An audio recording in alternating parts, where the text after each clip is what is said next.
when it comes to weight loss, one of the tips that's out there is stop drinking all your calories. That includes fatty coffees, obviously sodas that are there, alcohol, which is a big one for a lot of people, juices that might be news for some people, and not included, but like would also be like super high calorie smoothies that are under proteined, which happens a lot in the wellness world.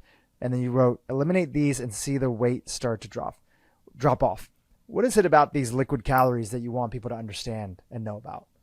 Yeah, well, I mean, I think like let's start with like the seemingly most benign, like juice, helping people understand that juice has the fiber removed. So you are getting a shot of fructose. And I know you've interviewed Rick Johnson, and this is his area of expertise. It's like understanding what's happening in our bodies when we consume juice. It's like there's no fiber, so it's directly absorbed and can adversely impact, metabolic health. It spikes our blood sugar. I think about, the other things kind of on that trajectory, like smoothie bombs. And that's why I started calling them. If you look at some of the pre-made smoothies, like in your grocery store, or even in Whole Foods, and you look at the macros, I mean, it could be 30, 40, 50, 60 grams of sugar, which is way more than what you should even get in a 2-day period, maybe 3-day period. And so helping people understand that that amount of concentrated, yes, fruit is healthy, but you'd be better off having like half a cup of berries and make your own smoothie at home where you can control all the variables that are inside of it. But understanding that when we drink our calories, it's like we just get this massive bolus of, whether it's sucrose, whether it's fructose, that's absorbed directly into the bloodstream. And so there isn't this fiber to help kind of slow the absorption that if you ate like an apple or you ate some raspberries or God forbid you ate a piece of tropical fruit, because that's all been vilified now too, whether it's a banana or a mango, the fiber in those products, or even having a salad, the fiber will slow the absorption of these foods.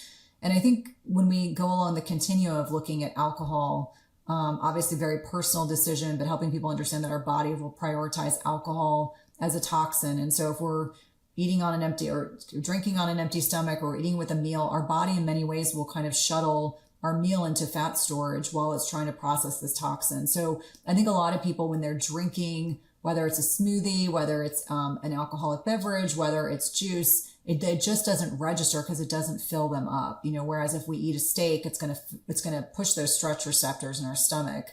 And then the fatty coffees. And I know a certain individual in the health and wellness space has really made a name for himself talking about fatty coffees. And I think there's a place for fatty coffee. If you're new to intermittent fasting and you're really struggling, you go from a standard American diet and your blood sugar dysregulation is pretty significant and you're just really like ravenously hungry, adding a little bit of MCT oil or fat to a coffee may keep you satiated and it may allow you to get over that speed bump.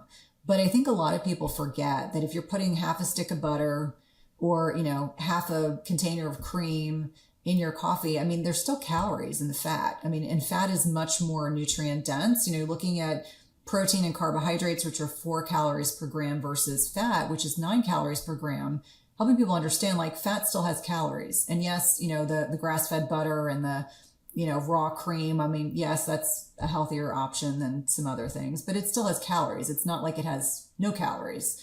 And so I find for a lot of people, when they cut those things out, they're shocked at, number one, they didn't realize they had so much blood sugar dysregulation, but it helps them understand. Number two, in many ways, because they are so poorly satiated, maybe with the exception of the fatty coffee, now they're like, oh, wow, I didn't realize I was consuming 500 calories a day with these liquid beverages. And that was what was causing the plateau, or that was causing the weight loss resistance.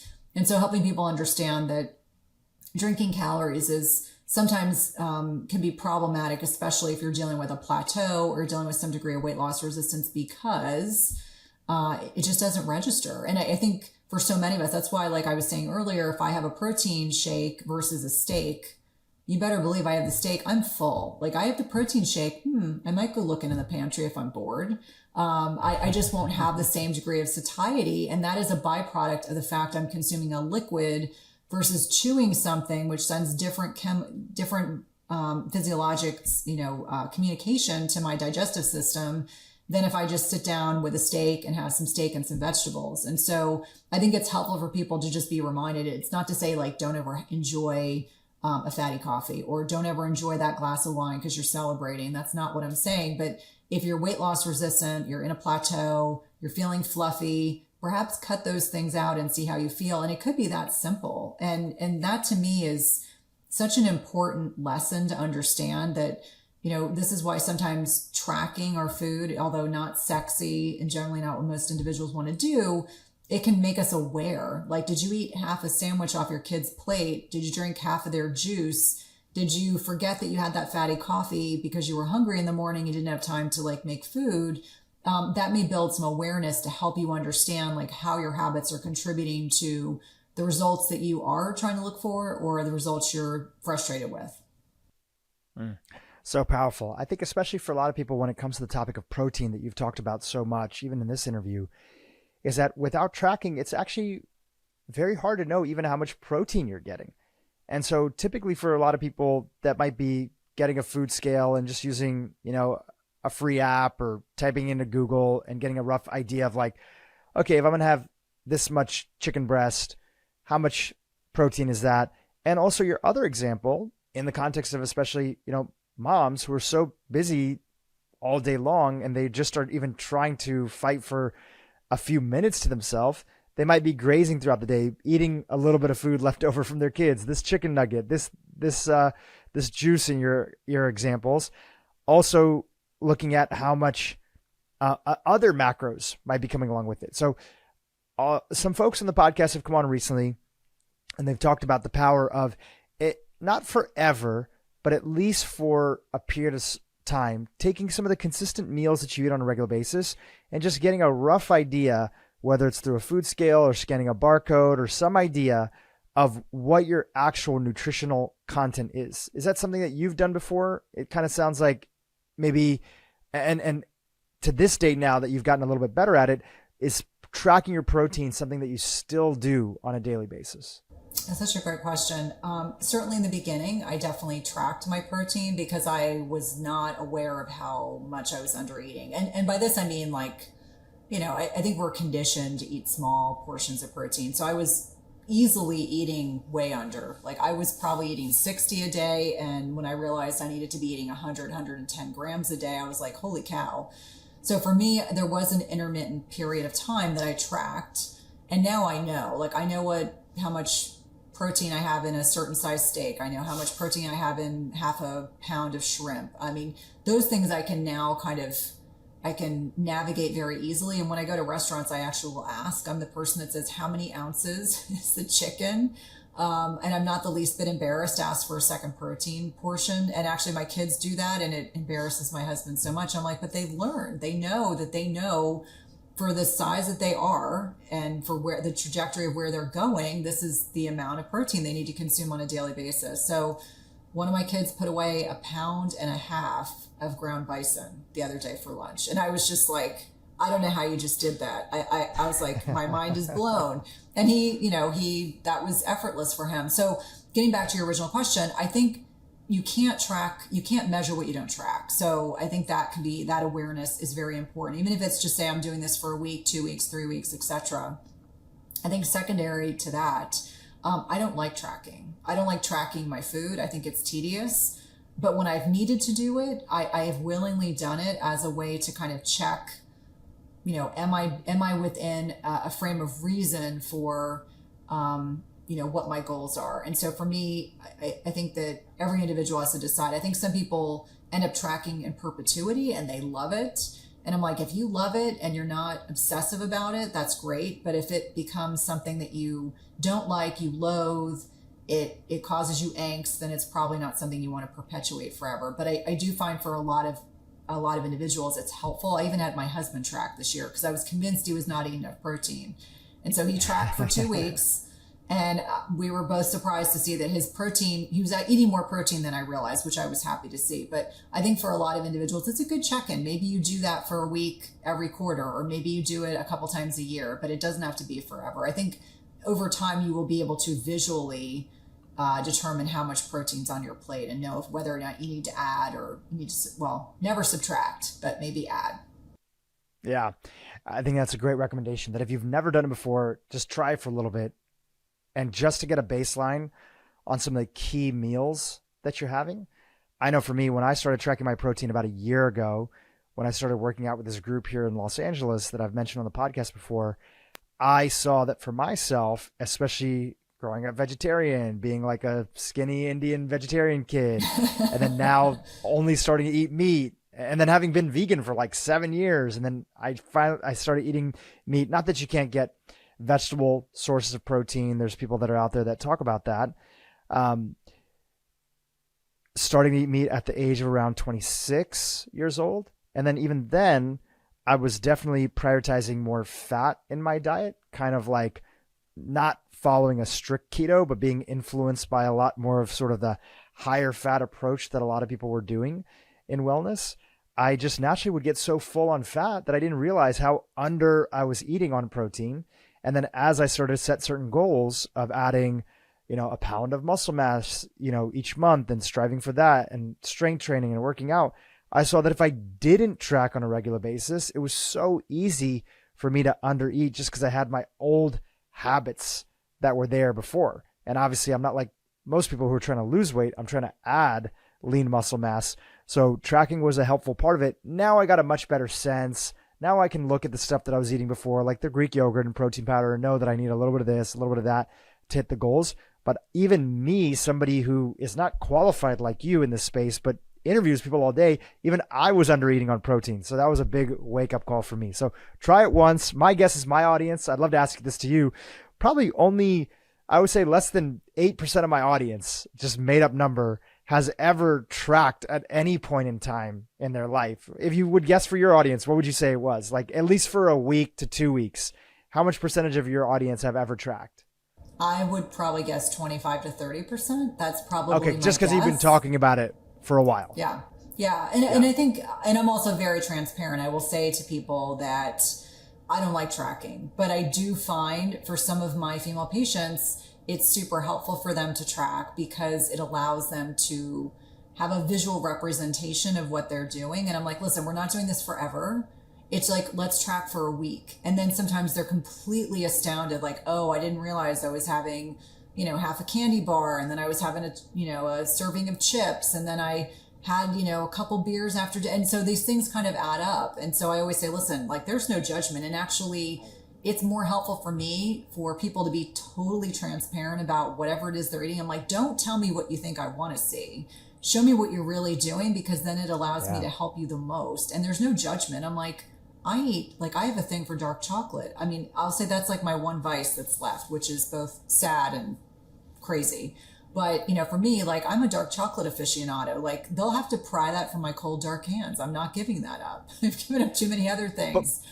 But also the question on that would be, in the context, and you're probably saying this just a little bit like, in a way, like cheeky, but it's not really a vice in the context of everything that you're doing, right? Obviously, you can overdo anything. If somebody is eating a ton of dark chocolate in a day at the expense of other important macronutrients, but that sounds like, not a vice to me if that's something that you like to pull out of the cupboard every so often, but you're still hitting your protein and you're still getting your workouts and you're still doing everything else that makes you sane. Yeah, and I think sometimes why I share that is because people assume if they follow me, they know I've been gluten and grains and dairy free, and largely that has been done for health reasons. It put an autoimmune condition into remission.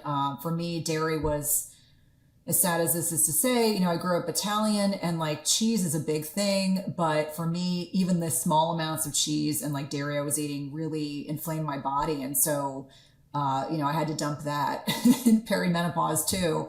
And so I always like to kind of share, like I didn't do it as a social experiment. I did it because for me, I was just noticing I didn't feel good, and it's just not worth it. Now, there are people out there that totally do well with some grains and some dairy. And if you do, that's great. I'm just not that person. And because I've had several autoimmune conditions, it's really important to me to kind of keep them at bay. And so that has certainly contributed. But thank you for the nod on dark chocolate. It is like one of my favorite things that I eat.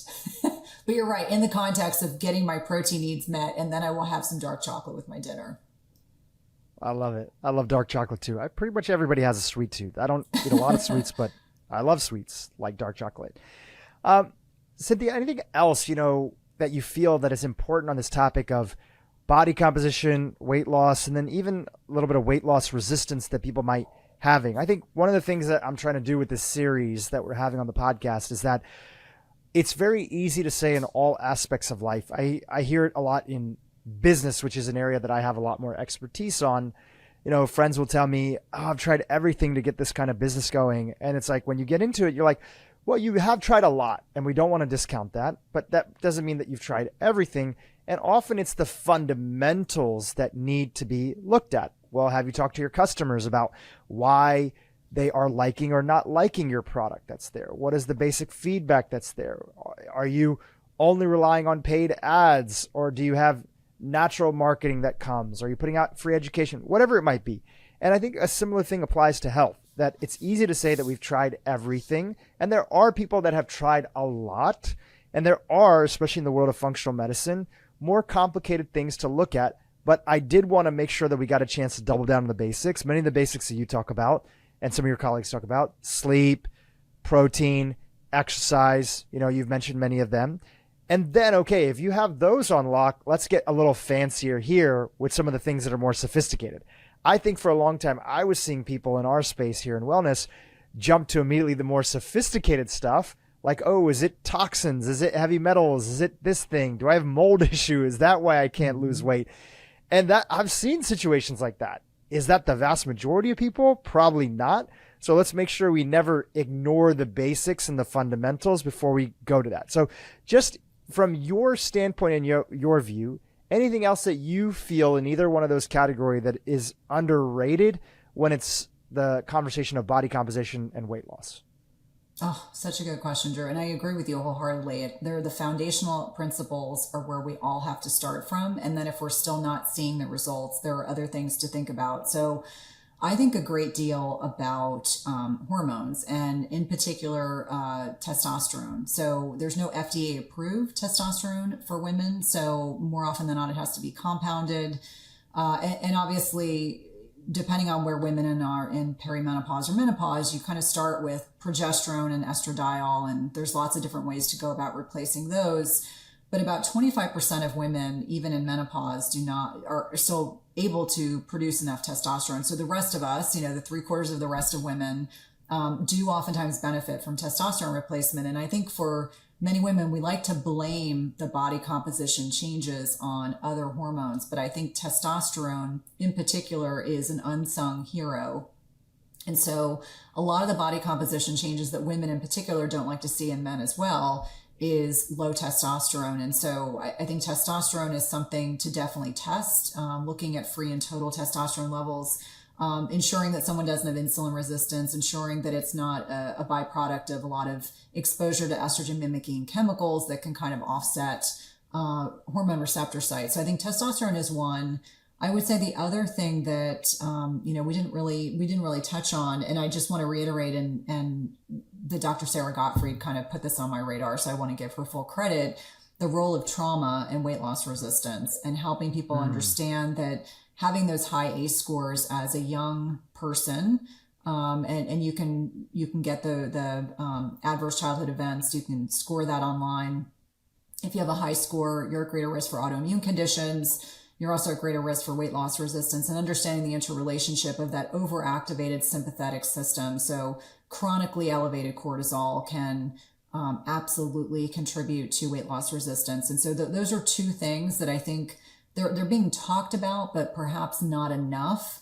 So that if women are already working on the sleep, they've got the sleep dialed in, the stress is dialed in, even if it's men, the strength training, the meal frequency, the macros are all dialed in, and they're still not seeing the results that they're looking for, is to really consider what else could be going on. And I think the really good functional integrative practitioners are looking at those things. Obviously, it's not the first thing you look at, but really looking at those labs with a fine-tooth comb, I think that absolutely can be very, very helpful. And talking to your patients about, what they've experienced. And I think A lot of times it's provider discomfort, like the provider doesn't want to have the conversation, so they just avoid the conversation. I used to joke and say no providers wanted to talk to their patients about sex, and that was like the big thing. But actually what I think is the even bigger issue is not allowing your patients to have the space to talk about things they've experienced when they were younger or even in, their adulthood. And so I think those are two contributors, obviously substantive, but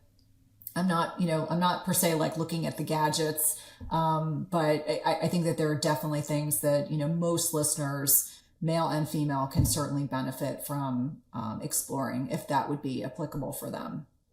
I want to circle back to sleep because it's a common theme that I see even amongst family members, that there seems to be something that's going on for women as they get older when it comes to sleep. What have you found out in that category as it's related to perimenopause, menopause, that happens that all of a sudden people who felt like they were sleeping well have challenges when it comes to sleep? Yeah, I mean, I think the kind of hearkening of perimenopause, which is the 10 to 15 years preceding menopause, is we have our ovaries are as old as we are. So we have this kind of slow ovarian aging, and our ovaries are producing less progesterone.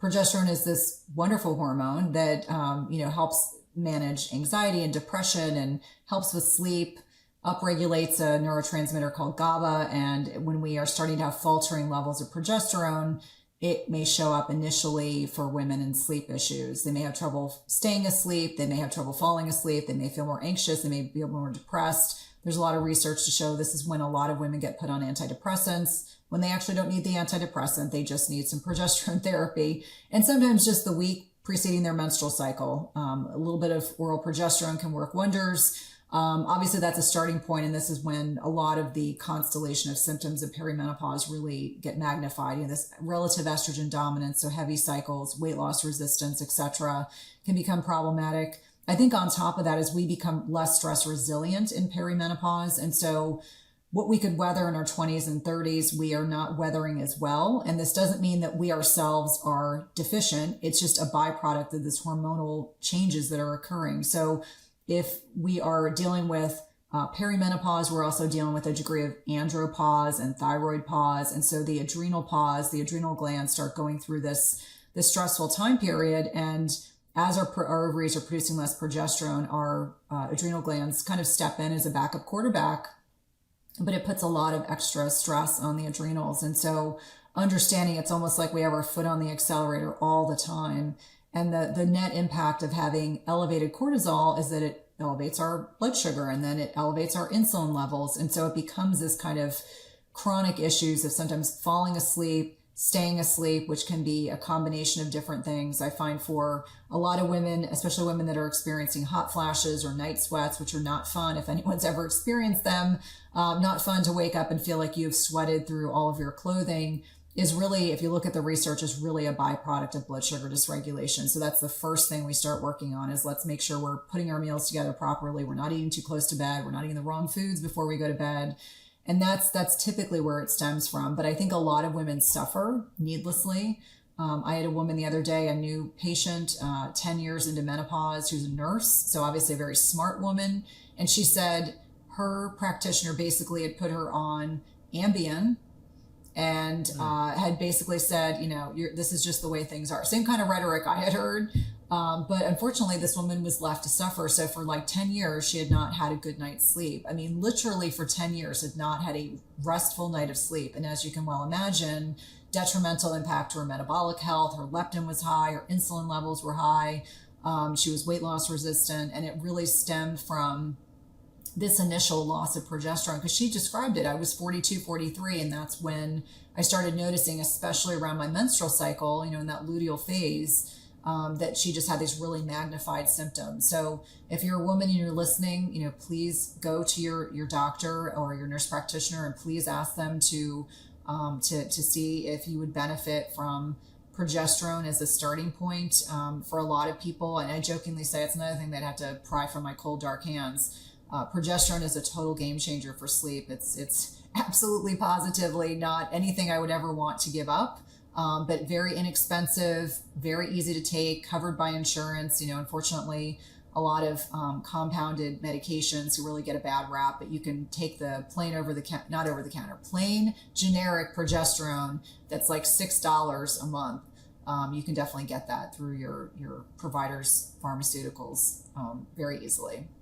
Is there someone that you like in this space that is like a wealth of knowledge when it comes to hormone replacement and people digging in deeper into that topic? I would say there are two women that I think of in particular, Dr. Felice Gersh, who is close to you. I also think about Dr. Sarah Gottfried, and they talk really openly. They do a really fantastic job being, women's advocates. Obviously, there are many other providers too, but those are two standouts because they are so lovingly focused on helping women get the information and the care that they deserve to have. So many people know that fasting is so powerful. They've heard about the science. They know it can do wonders for the body. But my question is, even with all that, why do some people not pursue fasting? Why do they not jump into the deep end and get started? That's a great question. I think a lot of it's limiting beliefs. We've been so conditioned by society that we need to eat snacks and mini meals, that the concept of going longer periods in between eating, it seems a little bit daunting. And I think on a lot of levels, even though there's all this growing awareness and growing bodies of research about metabolic health and strategies such as fasting that can be so critically important for ensuring we have, incredible longevity, I think it really stems from the issues related to kind of a scarcity mindset or this overwhelm. I think it also really reflects the fact that, for many of us, we have a complicated relationship with food, meaning for many people, they eat beyond just I'm hungry. They eat for comfort. And certainly the last 2.5 years, we've all lived through unprecedented amounts of stress. We've been disconnected from loved ones. Maybe, our job roles have changed. Our children, we're evolving, trying to support our children and extended families. And so I also think there's this complex in a relationship with food, and food is not just fuel for many people. Food is a source of comfort. And I do believe fervently that a lot of people have made it through the last 2.5 years by, working on their feelings. And in many ways, they've created opportunities where they've been eating throughout the day and eating hyperpalatable, highly processed foods. And so I would imagine that those are two large contributors. And just, the analysis paralysis. There are also people who are well-intentioned and have a desire to lean into eating less often, and they just get stuck in overthinking things. And fasting doesn't have to be complicated, but many people make it more complicated than it needs to be because of this, again, the social conditioning of overthinking everything. And I think for every person who finds really high quality research, there'll be some cruddy research that's out there that completely contradicts the message that someone else is trying to share. And so I do find on a daily basis trying to defend the position of fasting. But I think those are definitely three contributors to why people may not have yet embraced that strategy or really, ingrained it into their day-to-day or week-to-week schedules. As a champion of fasting, when you sit down, and I know you're not in clinical practice at the moment right now, but really, I would argue that you kind of are in clinical practice. You're like getting people excited. It just is on the web and other things. It's not one-on-one patient. But when you're sitting with someone, even at a cocktail party or somewhere, dinner, and you're really sharing the elevator pitch around fasting and why you fast, what are some of the highlights of some of the things that you're mentioning to them? Oh, I always talk about, especially at the stage of life that I'm in, having more energy, having a lot of energy, because your body's not focused on breaking down and assimilating food and nutrients. I think about cognition. I mean, gosh, who doesn't want to feel more mentally sharp, irrespective of what life stage you're in? And then also thinking, when we really understand the research between autophagy, which is this waste and recycling process that gets upregulated when we're in an unfed state and lessens our likelihood of developing certain types of chronic diseases that we think of as being completely natural. How many of us believe that high blood pressure and diabetes are just part of the aging process or significant weight gain? And then beyond that, when I'm doing the elevator pitch, I talk about the fact that, I feel much younger than I am chronologically. And I do credit a great deal of that to being able to maintain a very healthy, lean body habitus, and, the changes to body composition related to intermittent fasting are undeniable. But I would say that the changes in energy, the mental clarity are two of the big selling points from my perspective, because how many people assume it's normal to get to be 35, 40, 45, 50 or beyond, and you're tired all the time and you're weight loss resistant and you're feeling really inflamed, chronic joint pain or any of these other chronic health issues that seem to be the mainstay for most people that are at the life stage I'm in. So that's usually what I choose to focus on. And I find that, those three key areas for a lot of people make it even more intriguing. They're like, oh, I hadn't thought about that. What's interesting is that you used energy was one of the first things you mentioned. Mm-hmm. And as I look out in society today and questions that come into the podcast that people want to have our guests cover, like yourself, people are often looking for what is this external thing that will give me energy? They don't necessarily think of energy as being attributed to not having something potentially like fasting. So help people understand that of how does that make sense, that how could not having food or eating less, and we'll break down all the details of the type of fasting that you talk about and how to do it, but how could not have something actually be a contributor to giving your body energy? Such a good question. When we think about what drives energy in the body, we're really talking about organelles, mitochondria, which are the powerhouses of our cells. And by the age of 40, most of us have some degree of dysfunctional mitochondria, which contributes to the fatigue and chronic health issues that we see. But when I explain to people that most of us, if we're eating snacks and mini meals, we're not able to effectively utilize different types of fuel substrates. So our body isn't able to effectively use both glucose and fatty acids and potentially ketones, versus when we eat less often, it forces our body to use fuel much more efficiently. So our body can use, if we're being chased by a rabid animal, can use glucose as a fuel substrate, but it can also tap into stored fat. And even thin people have plenty of stored fat, which can be broken down into fatty acids and certain types of ketones, in particular beta hydroxybutyrate, which actually diffuses across the blood-brain barrier in an unfed state, can provide a really effective energy source for brain cells. So when we understand that we want our bodies to be metabolically flexible, because this can help improve energy, is really understanding that metabolic flexibility is highly dependent on meal frequency and being able to effectively utilize stored fat as a fuel source. And so understanding that fats and ketones in particular really potentiate this energy source. This is why people can work out in an unfed state when they're fat adapted. People have the ability to be very cognitively astute going through their day in an unfed state until they choose to break their fast. And so on a very, very simple level, it's understanding that metabolic flexibility is what provides that additional energy, and people feeling like they're much more energetic. When people say to me, I feel like I have more energy at 50 than I did at 35. And I always say that's the beauty of metabolic flexibility. Metabolic flexibility is something that our audience has gotten a chance to get to know more about that phrase over the last few years. My business partner, Dr. Mark Hyman, he wrote a book, many years ago called The Blood Sugar Solution. And inside of that, he, didn't use that phrase, but he's talking about what it looks like to get your body in that state.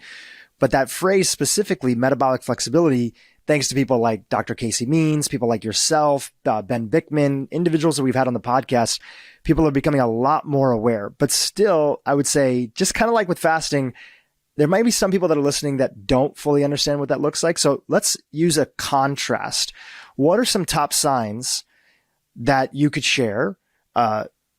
Symptoms, reactions, other stuff, habits in people's lives that are a good indication that they're not metabolically flexible? Are there things that they're doing or feeling throughout the day that shows that they may not have metabolic flexibility? And by the way, metabolic flexibility is a good thing. So you're going to share with us the signs that maybe somebody is not in that place right now.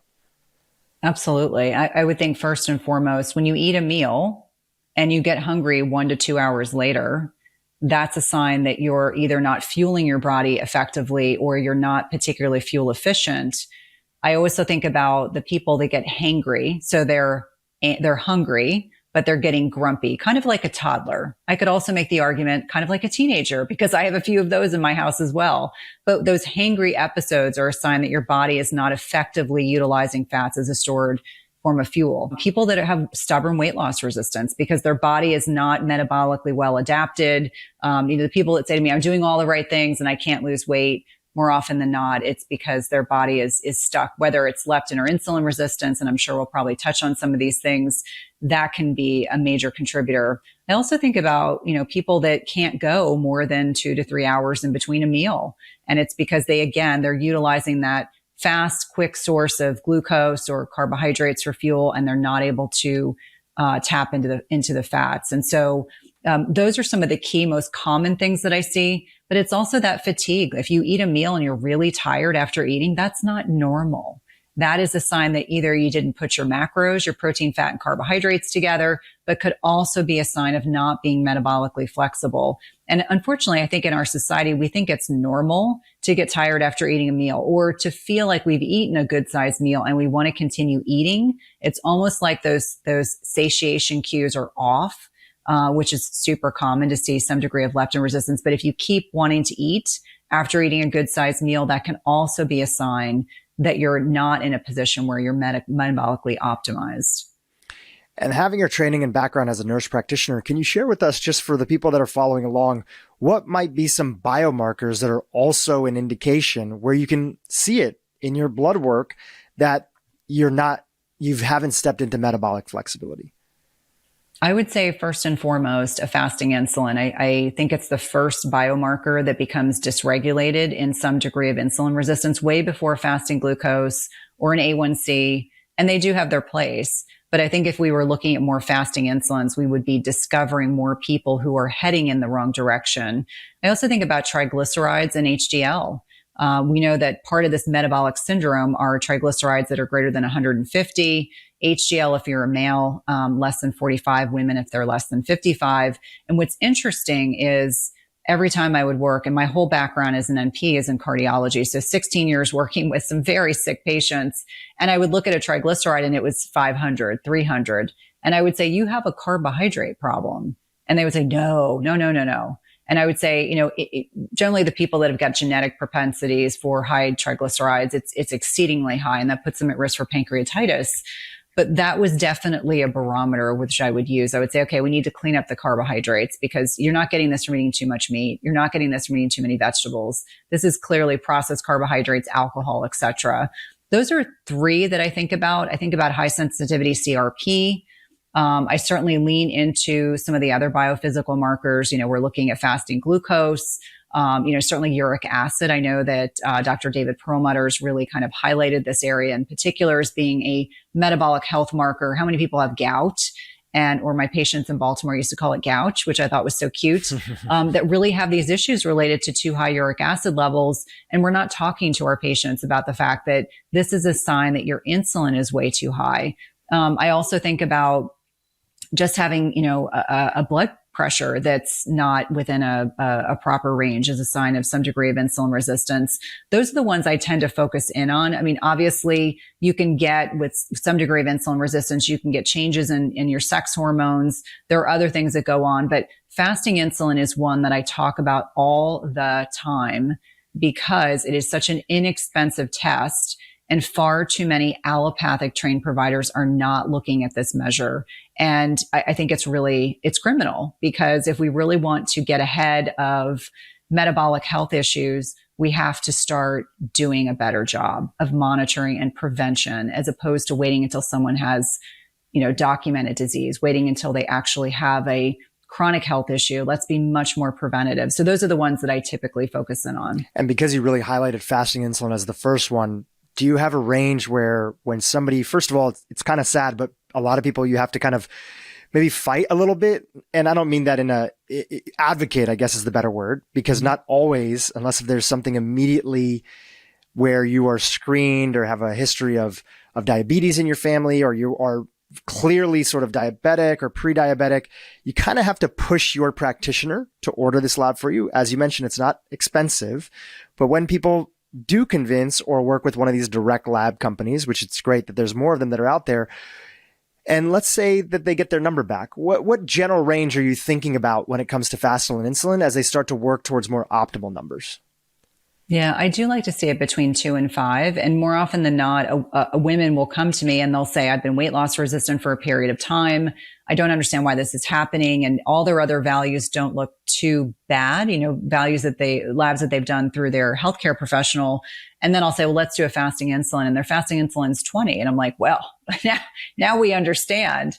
And so now we need to work very, very diligently, or a fasting insulin of 15 or a fasting insulin of 12. And I just say it gives us something to work towards objectively.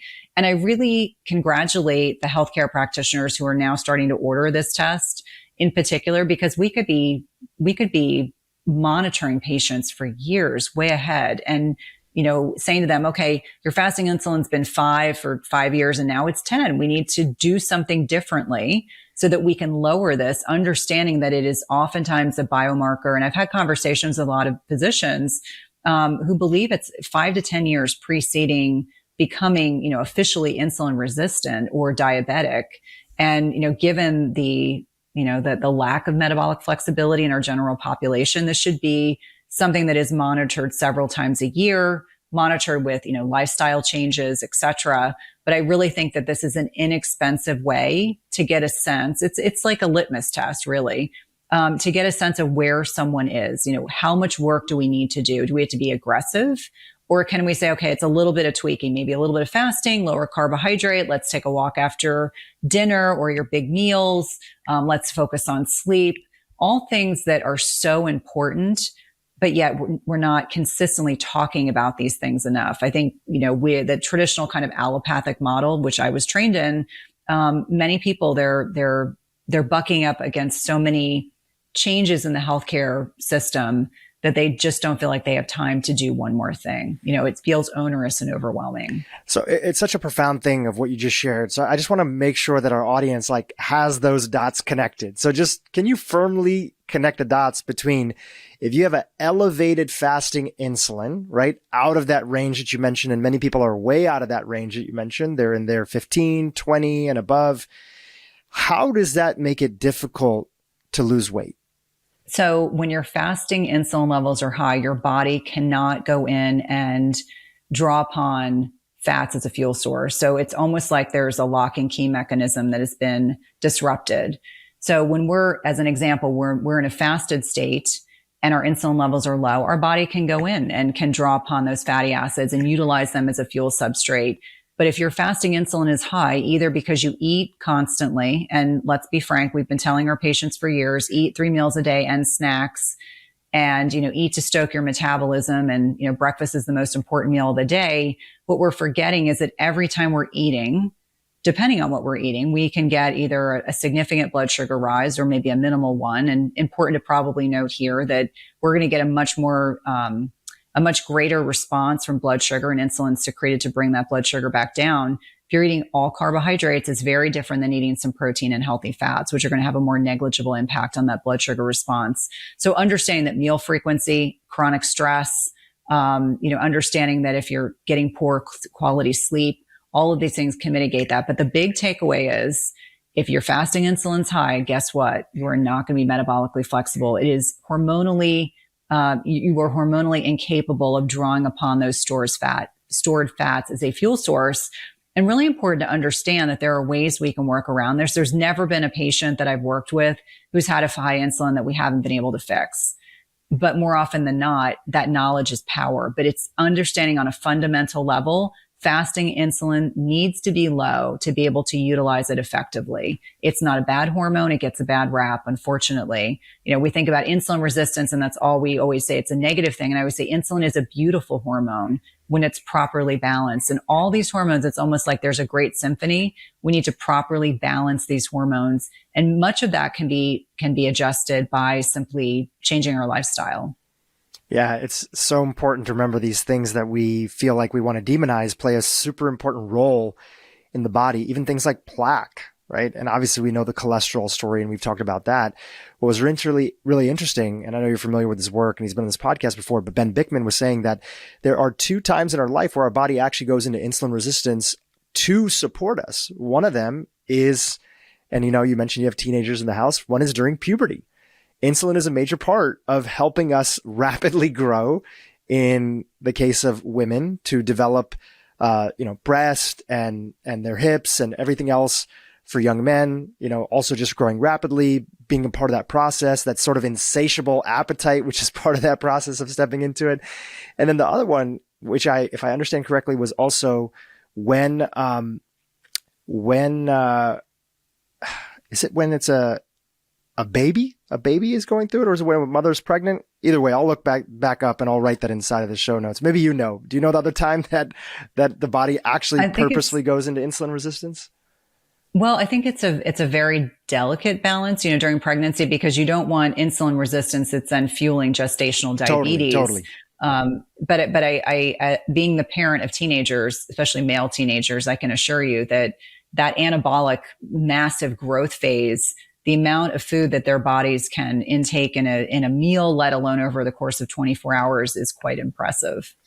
So let's zoom back out to fasting, because really the other dots that we're connecting through your work and that you've highlighted in your book, it's there in the background for the people that are watching: Intermittent Fasting Transformation, the 45-day program for women to lose stubborn weight, improve hormonal health, and slow aging. So to connect the dots with fasting and metabolic health and improving metabolic flexibility, fasting is one of the primary levers that you've used both as a practitioner and now in your teaching to help people step into optimal metabolic health. So how do you look at the world of fasting? Fasting can mean a lot of different things. And is there a particular type of fasting that you recommend for most people?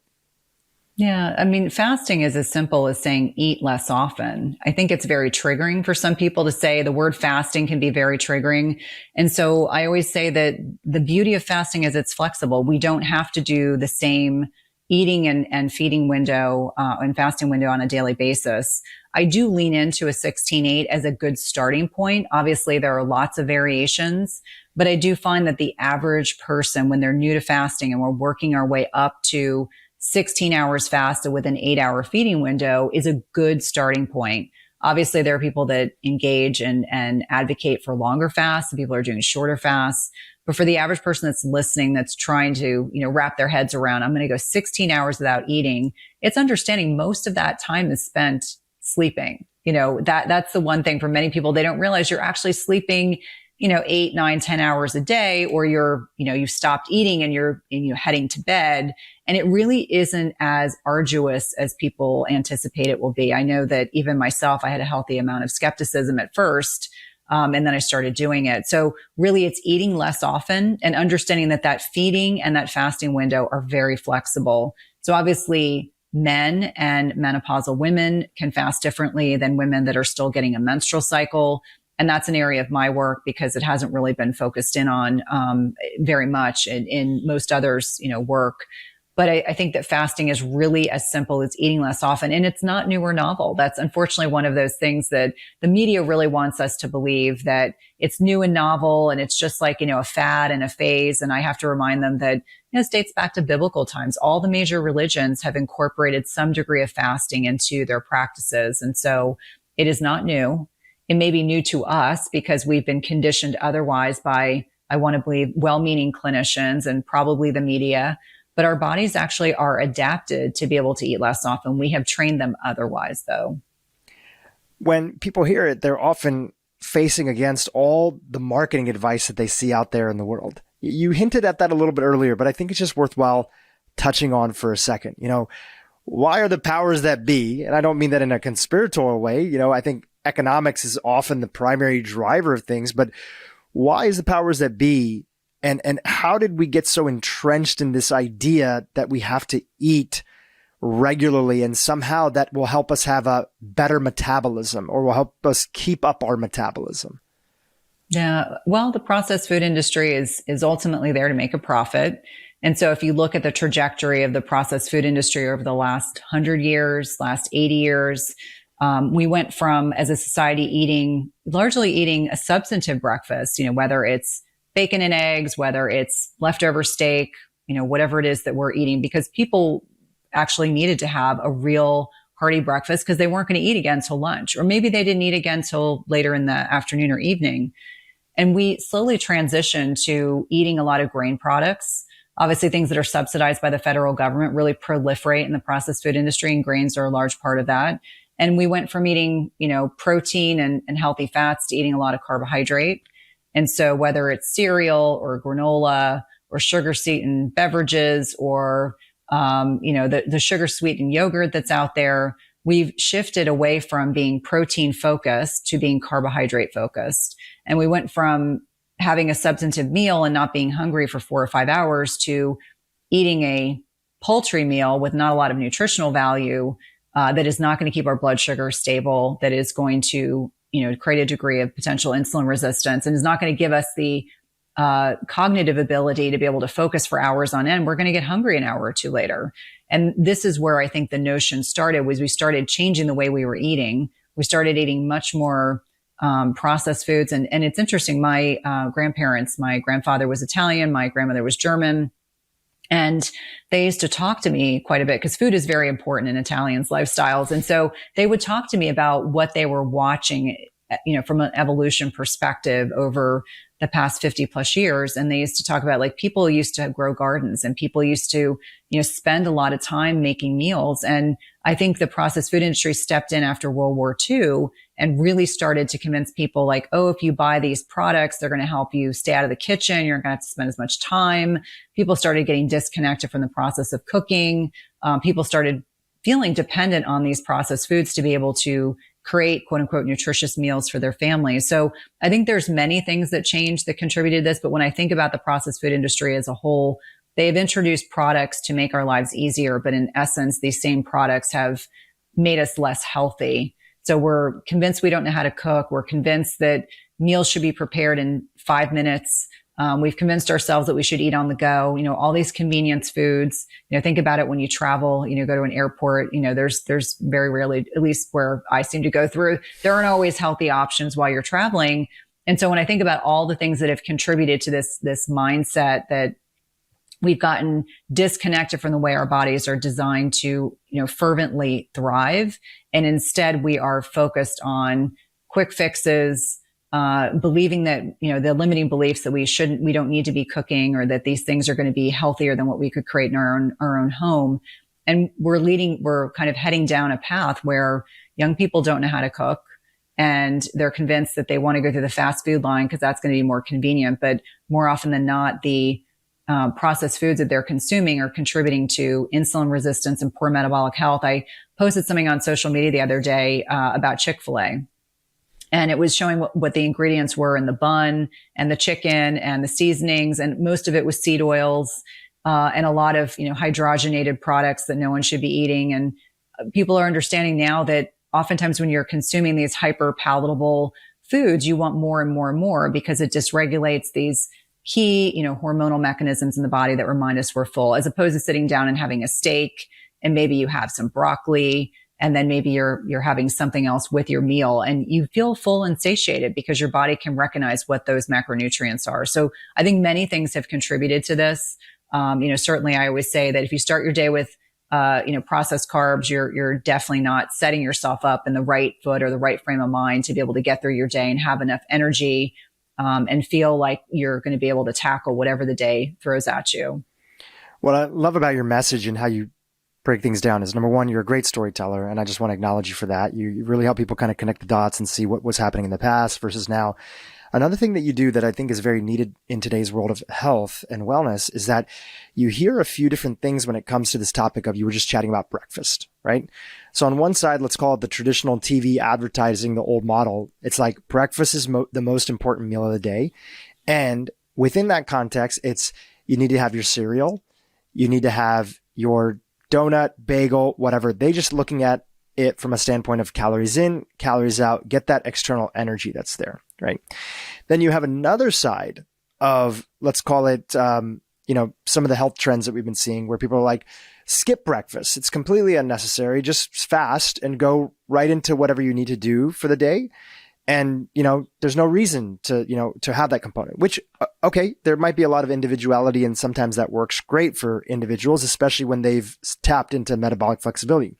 But this other area that you kind of highlight in the middle, which is that it's not that breakfast is bad or good. The question is, what are you fueling yourself with, and how does that set the tone for what's going on, especially when you're in this transitionary phase of getting your body from not metabolically flexible to more metabolically flexible. So that often means, did you have a really tough workout the day before? Do you have a lot of cognitive activities? There's a lot of layers that you're balancing out. We don't want to just rule things out completely. Well, we know that traditional story that we see on TV, that breakfast is the most important meal of the day, so just eat as much as sugar and carbs as you want. We know that that's not true because we could just look around and see that it's not working. But there's these other sides where people can have a little bit of variation. So help us unpack that variation. And is there any variation specifically on the topic of breakfast that you teach your clients and that your coaches teach the people that they're working with? It's such a good way to think about this. And I'm going to disclose this to you up front. So today is one of those very busy days. I had a very heavy leg day yesterday. I woke up this morning and I was hungry. My day is so busy that I knew I was not going to have an opportunity to eat in between all the things that I'm doing. And so I got up this morning and I ate breakfast. And I think most people would be surprised to know that. But I think that when you get to a point, when you acknowledge where you are in time and space, when you look at your schedule and you say to yourself, I would rather sit down and have a real nutrient dense whole foods diet meal than fast really long today. Because I can tell you right now, like when I'm that hungry when I wake up, I know it's that my body's looking for me personally, I need to eat. I'm going to get that protein bolus in, and then I will make it through all of my things I need to do on my calendar. But when I'm working with women in particular, if I'm working with my coaches, I always tell them, first of all, our bodies, if we lean into our intuitive side of our bodies, and for many people, if you're not metabolically healthy, that's challenging. So let me just preface that. But when you're in a point where you are metabolically flexible, I think those cues, sometimes you don't sleep well. Sometimes you had a really tough workout. Maybe you're stressed. Maybe you didn't eat enough the day before because you just had a busy day. And that does happen. It really genuinely happens. Not to my teenagers, but it does happen to me on occasion. That might be a day where you're not going to fast as long. You may get up in the morning and say, I've done a 15-hour fast already. I'm ready to eat. And you need to intuitively lean into what your body is trying to share with you. I think on the other end, we have to acknowledge that we as women, if we're still getting menstrual cycles, there are going to be times during our cycles when we're going to have greater success with fasting than in others. I think it's important to acknowledge that if you're not sleeping, that's not a time to fast. And I'm sure you probably have had other guests on that have talked about hormesis and hormetic stress and how this is so important, beneficial stress in the right amount at the right time. Intermittent fasting is a type of hormesis. And so it might be you have too much on your plate, and that is okay. So what I always say is a gold standard for everyone, unless you are growing, like you are a teenager, like my teenagers don't fast. Pregnant people, breastfeeding people should not fast. But one thing I like to emphasize is that everyone can benefit from 12 hours of not eating. Really and truly, like that should be the gold standard for everyone. And I don't consider that per se fasting, but that's 12 hours of digestive rest, which has incredible health benefits. And that should be the gold standard that we're teaching our patients and we're talking to people about.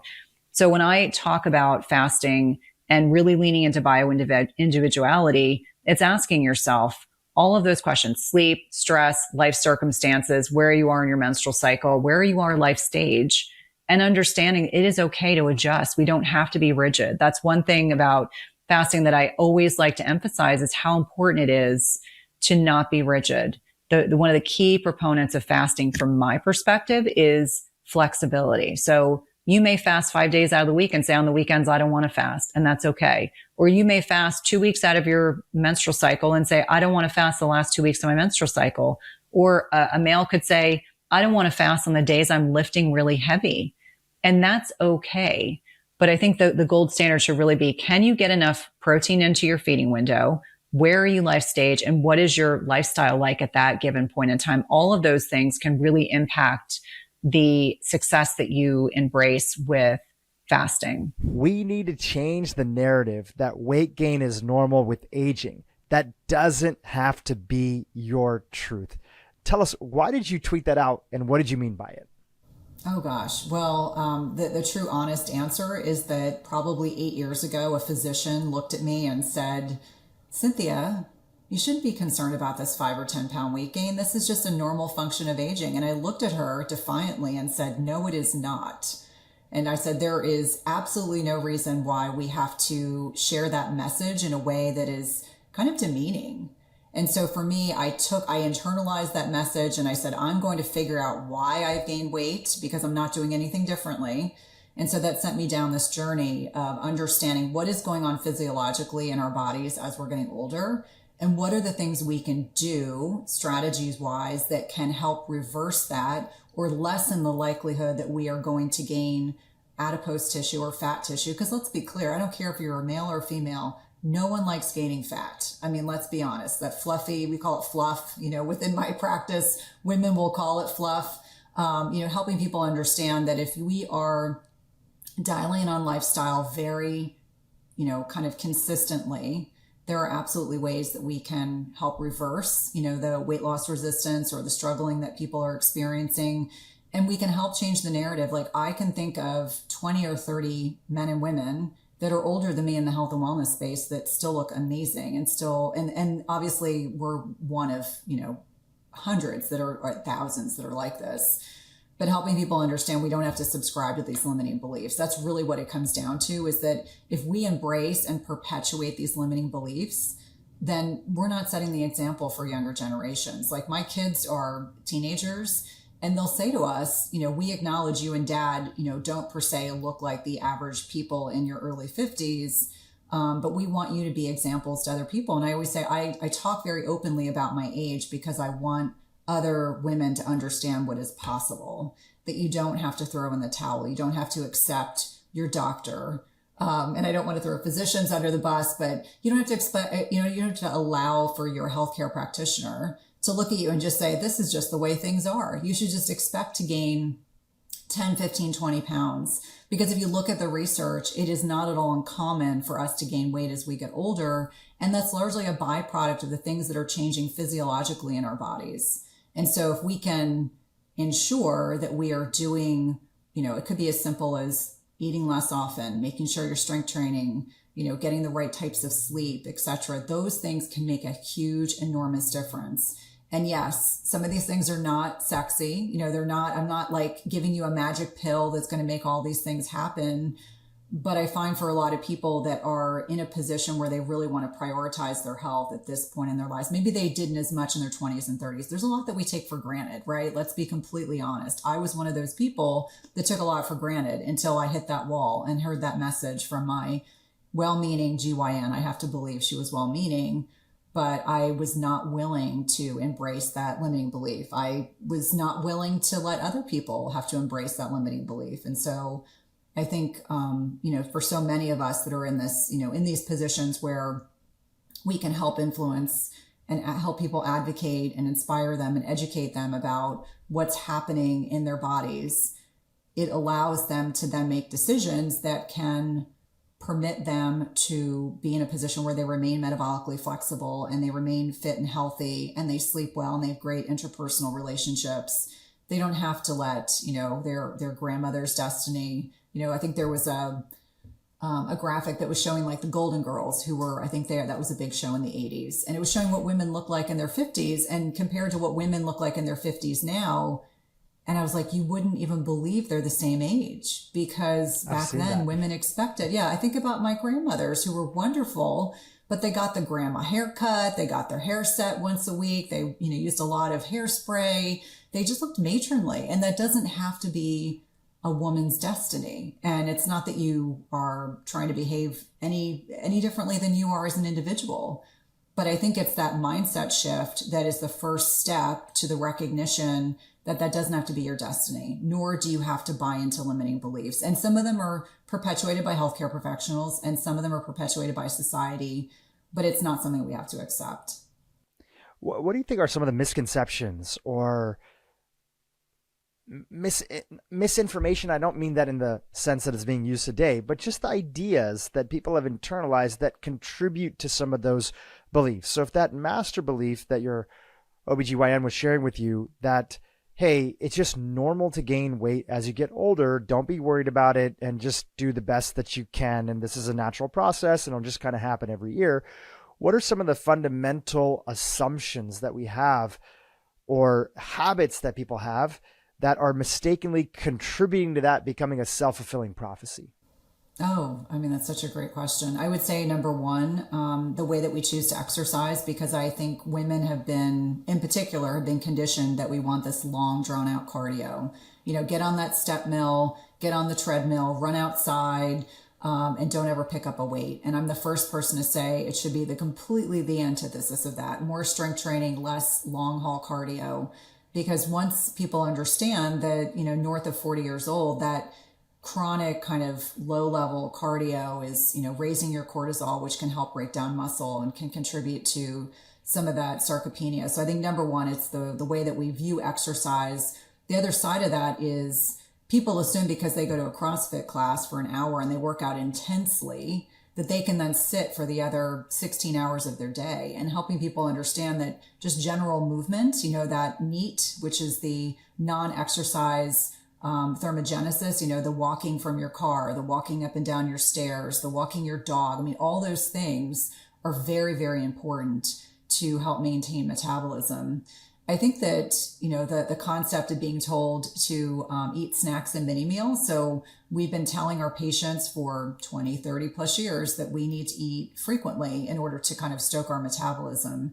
And so I always fall back on the concept of helping people understand that if you're still eating as frequently as you did when you were a teenager. Now I have teenage boys, they eat a lot and they eat often.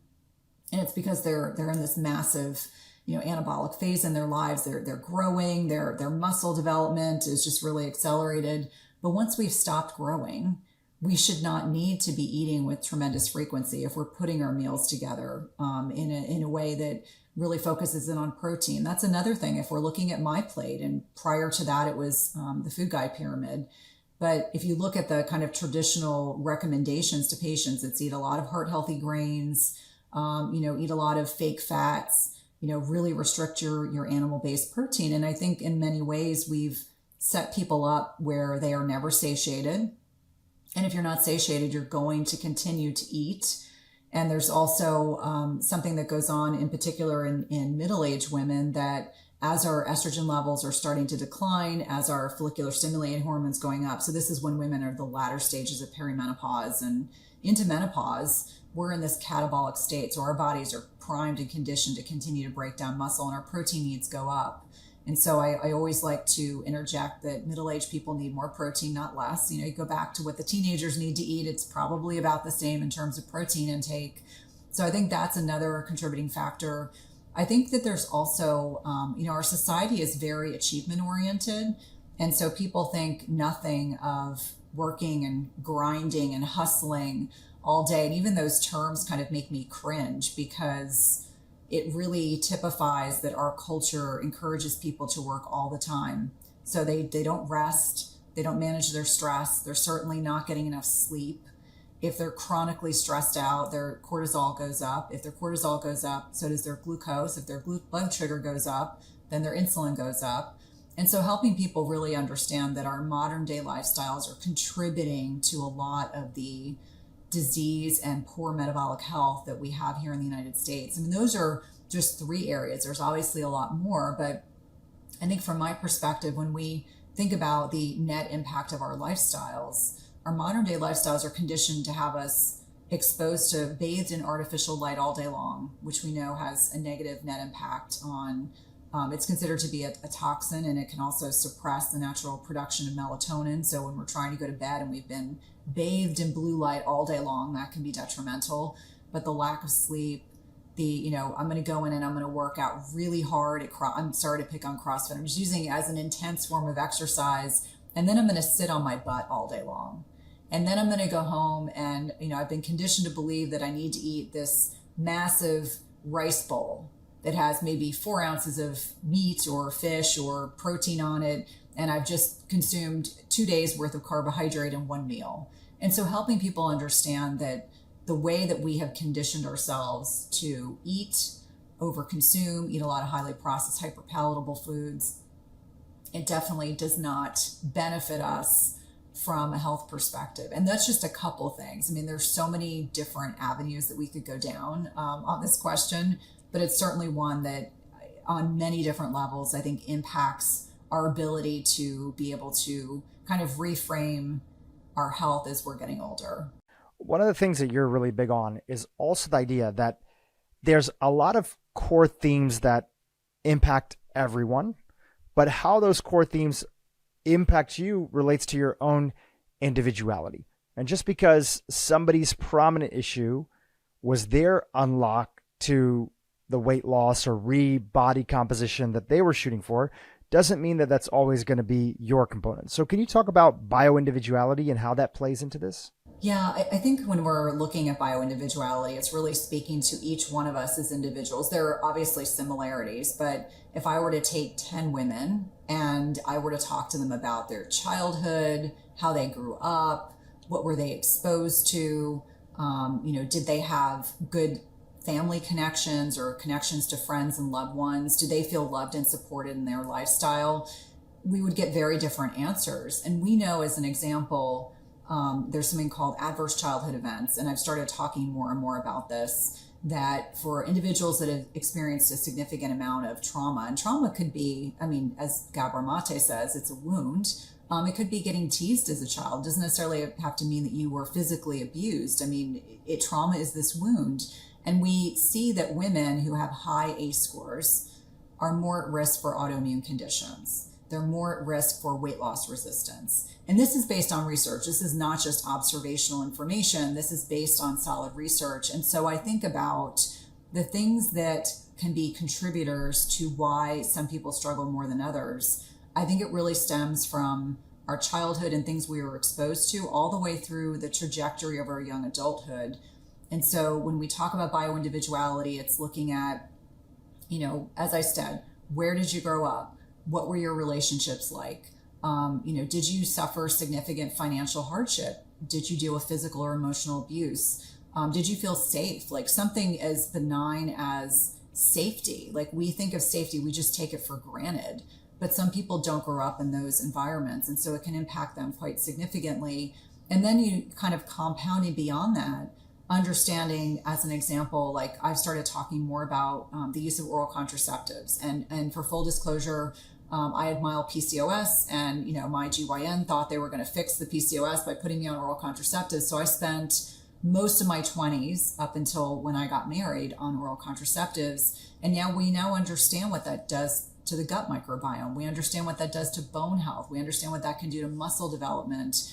And so it's helping people understand that medications we're prescribed, diagnoses we receive, all of these things contribute to things that we can be challenged by at any point in our lives. But in particular, when it comes to weight loss resistance and dealing with metabolic health, it's helping individuals, men and women, understand how all these things contribute. I think for many, many years, and I certainly was guilty of this myself, I trained at a big research hospital. And, there was big T trauma. You observed a murder. Someone was raped. Big, substantial traumas. And now we're understanding there's a lot more subtlety to this. I know that you've spoken to Gabor, but for me, like reading his book was so transformational to really understand that it's, traumas can be far more kind of innocuous. They don't necessarily have to be these big T traumas. And that's where I'm starting to see some things that are weaving their way into women and their trajectory of navigating middle age and beyond is, what happened to you when you were younger? Are you repressing feelings, or are you embracing feelings and working through them? And the women that I in particular seem to find do the best navigating this stage of their lives are the ones that are actively doing inner work. Maybe they experienced something traumatic and stressful as a young adult, but now they're in a position where they are interested in helping to understand what happened and how it has impacted them and where they are today. So I think when we talk about bio-individuality, it's really understanding the uniqueness of our experiences and how that impacts us as we navigate our lives. So key. Just while we're on this topic for a second, if obviously one step is people can check out some of Gabor's work and they can check out his last book, The Myth of Normal. But if somebody was thinking about going down that pathway, or patients of yours or community members of yours that are in that category, men or women, and they're starting to want to unpack a little bit of what how their early childhood experiences impacted their nervous system, right? How having maybe a parent that was an alcoholic, which is one of the things that's on the ACEs list, right? That could severely impact you.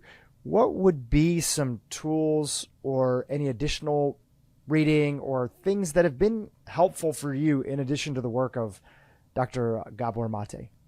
Yeah, well, I mean, for full disclosure, I've just started kind of talking about this on social media, so I'm comfortable disclosing this. I have an alcoholic parent and suffered quite a bit of emotional and physical abuse growing up. And that, for me, I wasn't fully aware of how much that impacted me until I became a young adult and I started therapy. But things like cognitive behavioral therapy, Reiki or energy work, I feel like for many individuals that have been through a parent with substance abuse, what you observe as normal is your normal, but you don't realize until you maybe have friends or loved ones that you can talk to about it. You don't realize that your normal is not the average normal. And so you may have coping mechanisms that you have created to be able to exist within this non-normal state, is how I usually like to describe it. So for me, as I was navigating this as a child, I became a people pleaser because if I was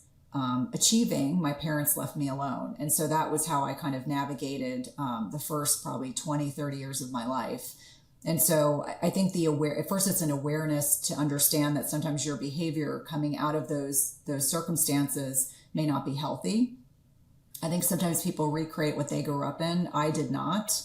But it's because I started therapy probably in my 20s and have done therapy over the last 30 years. And in kind of figuring out for myself, determining like, how do I view my parents with compassion and understanding and not judgment, it's been a tremendous amount of inner work. So I think the inner work is so helpful. I think being able to talk to a practitioner, a provider, and quite honestly, I know that it runs the milieu between therapists, psychologists, psychiatrists. It really is dependent on, what's most aligned with your own methodology. But certainly for myself, having, a clinical psychologist or a therapist to be able to bounce ideas off and talk through has certainly been very, very helpful. And certainly for many of my patients, when they start sharing things with me that send off red flags, that they probably have some unresolved trauma or some things that have come from their childhood or young adulthood, there's always encouragement to go talk to someone. And I find for many people, the first step is actually the hardest, the acknowledgement that I probably do need some help. I have some maladaptive patterns.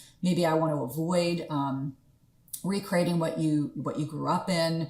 And so I think, again, the first thing that's really so very important for individuals is to understand that there are opportunities to work through those uncomfortable feelings, because that's really what it comes down to, is how do you learn to process uncomfortable feelings? Like, I know for me, I was very achievement oriented. So I would achieve, and that would deflect. Other people may overexercise. Some people may be promiscuous. Some people may drink. They may do drugs. There's no judgment. Some people shop. I mean, it's really like what is most aligned. For me, it was achieve. And then when I started dealing with the uncomfortable feelings, it was really transitional for me and like pivotal. Like I always say there was a pre-Cynthia and a post-Cynthia. There's no comparison to what that was like. But I think for everyone, if people are ready to do the work, finding a qualified cognitive behavioral therapist. Sometimes people do well with tapping. I mean, there's a lot of different modalities, but I do find most people need a combination of different therapies. And here's the thing, like I openly say, I will probably be doing therapy for the rest of my life, because having a safe place to express how I'm feeling, how I get triggered. And I hear the same things from my female patients, having a safe place where they can go and certainly hopefully having a loving partner and close friends that you can talk to, because we all need those people in our camp that can support us through these transitional periods. I mean, without question, I think that there's zero doubt in my mind that when people are ready to do the work, it's finding the right provider that can help navigate them through those feelings, through those things they've been through as a child, helping them understand that I think the first thing you have to do is oftentimes forgive yourself, and then learn to get to a point of forgiveness. Forgiveness doesn't mean forgetting.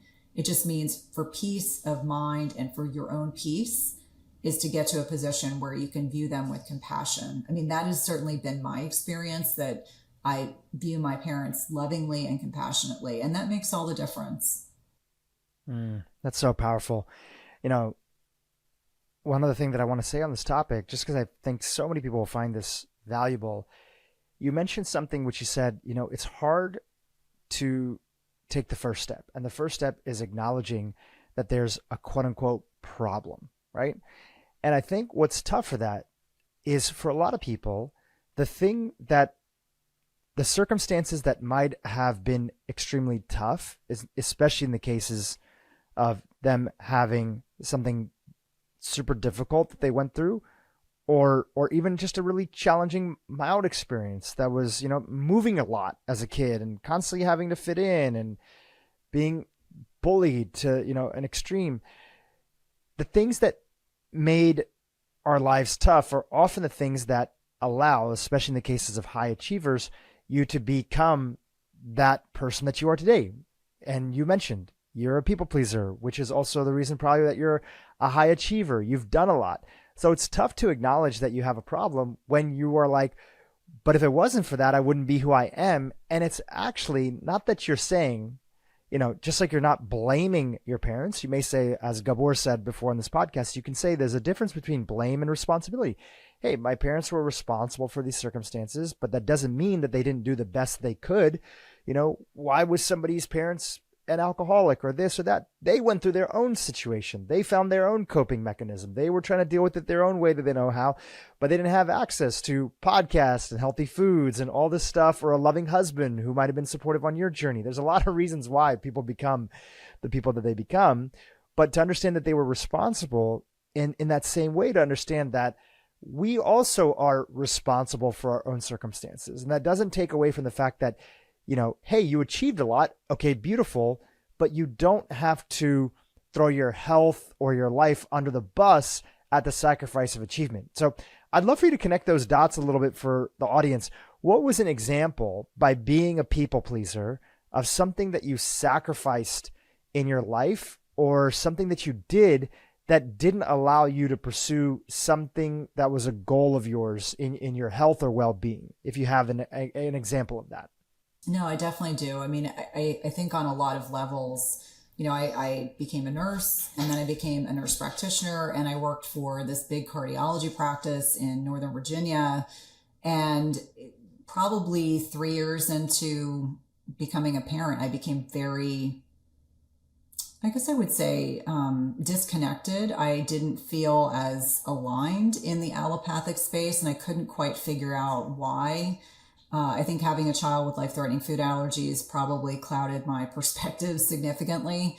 But I remember it was a year I went through, did I want to start a PhD program? You know, that didn't light me up. I took like one class and hated it. And then I started thinking, do I want to go into another specialty? And I think because, you know, when I was openly talking to the partners in the practice about being like feeling a little disillusioned, and they were like, oh, this is normal. This happened to us right around your age. So I was probably, you know, your age, around that time. And because I was a people pleaser, I'm like, but we love you and we're willing to work with you and we'll give you any schedule you want. And so I had the most ridiculous schedule. Like if I were to say to you, I worked like 5 hours twice a week, and like no one gets schedules like that. They just gave me whatever I wanted because they wanted me to still be part of the practice. And because I was such a people pleaser, I was like, okay, well, I don't really like what I'm doing. I'm not sure what I want to do. I mean, obviously that's not like a majorly substantive one, but I can tell you several years later, I literally rolled out of bed one day and said, I can't do this anymore. And my husband's like, what are you talking about? I said, I can't do this job anymore. I can't write another prescription. I literally cannot write another prescription. And I don't want to do anything that would not be aligned with this practice because I respect these doctors so much. They've been really good to me. And so that was a break for me. That was, 7 years ago when I left clinical medicine. But I remember it was like a bubbling pot for years. Like I was so unfulfilled, not being a mom. I love being a mom. I love being a wife. I was not fulfilled like intellectually. And I kept saying, I'm not growing anymore. And when I started saying that, they kind of understood. But I think I'd had years and years and years of playing it safe. Like, I think that for me, I had a mom that had a very, very demanding job. So my mother invested a lot and has exceedingly successful financially and otherwise, retired and has done very well.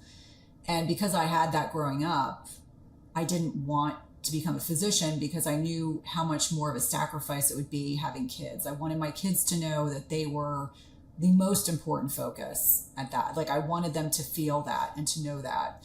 And I started feeling like that intellectual desire just was not being fed. And so for me, the people pleasing led me to, get to a point where I was just no longer willing to continue to subjugate my own needs. And so that was probably the first big thing for me. Although ironically, it was also at that stage when I had doctors telling me just accept the weight gain. That's normal. You shouldn't question it. And so it's interesting how women, as they're losing estrogen, they start losing their people-pleasing skills. And so for me, I think that there's no coincidence that all these things kind of came about around that time. But I think that was definitely one major time in my life that the people-pleasing became such an issue that I couldn't sustain it. And certainly my husband thought I'd lost my mind. He was like, what, you're walking away from good money. What are you doing? And to his credit, he kind of let me make that transition. But that was probably the first big step I took as an adult, to just define my intellectual needs are not being met. I don't feel aligned with the job that I'm doing anymore. I need to do something else. And I told him I will be successful in what I'm doing. Now he doesn't question it, but at the time I think he thought I was probably having a midlife crisis. But that's probably one of the bigger things that I think of in my middle agehood or my latter stage of my 20s into my 30s into my early 40s, where there was a big a huge shift of like, okay, this is clearly going in a different direction, because the old Cynthia would have stayed the course because it would have been easier for my employers and my husband and probably easier on my kids. But then I started to feel like there was this great awakening. It was time for me to be in a position where I stood up for myself. It's like, let's find your voice and let's use it.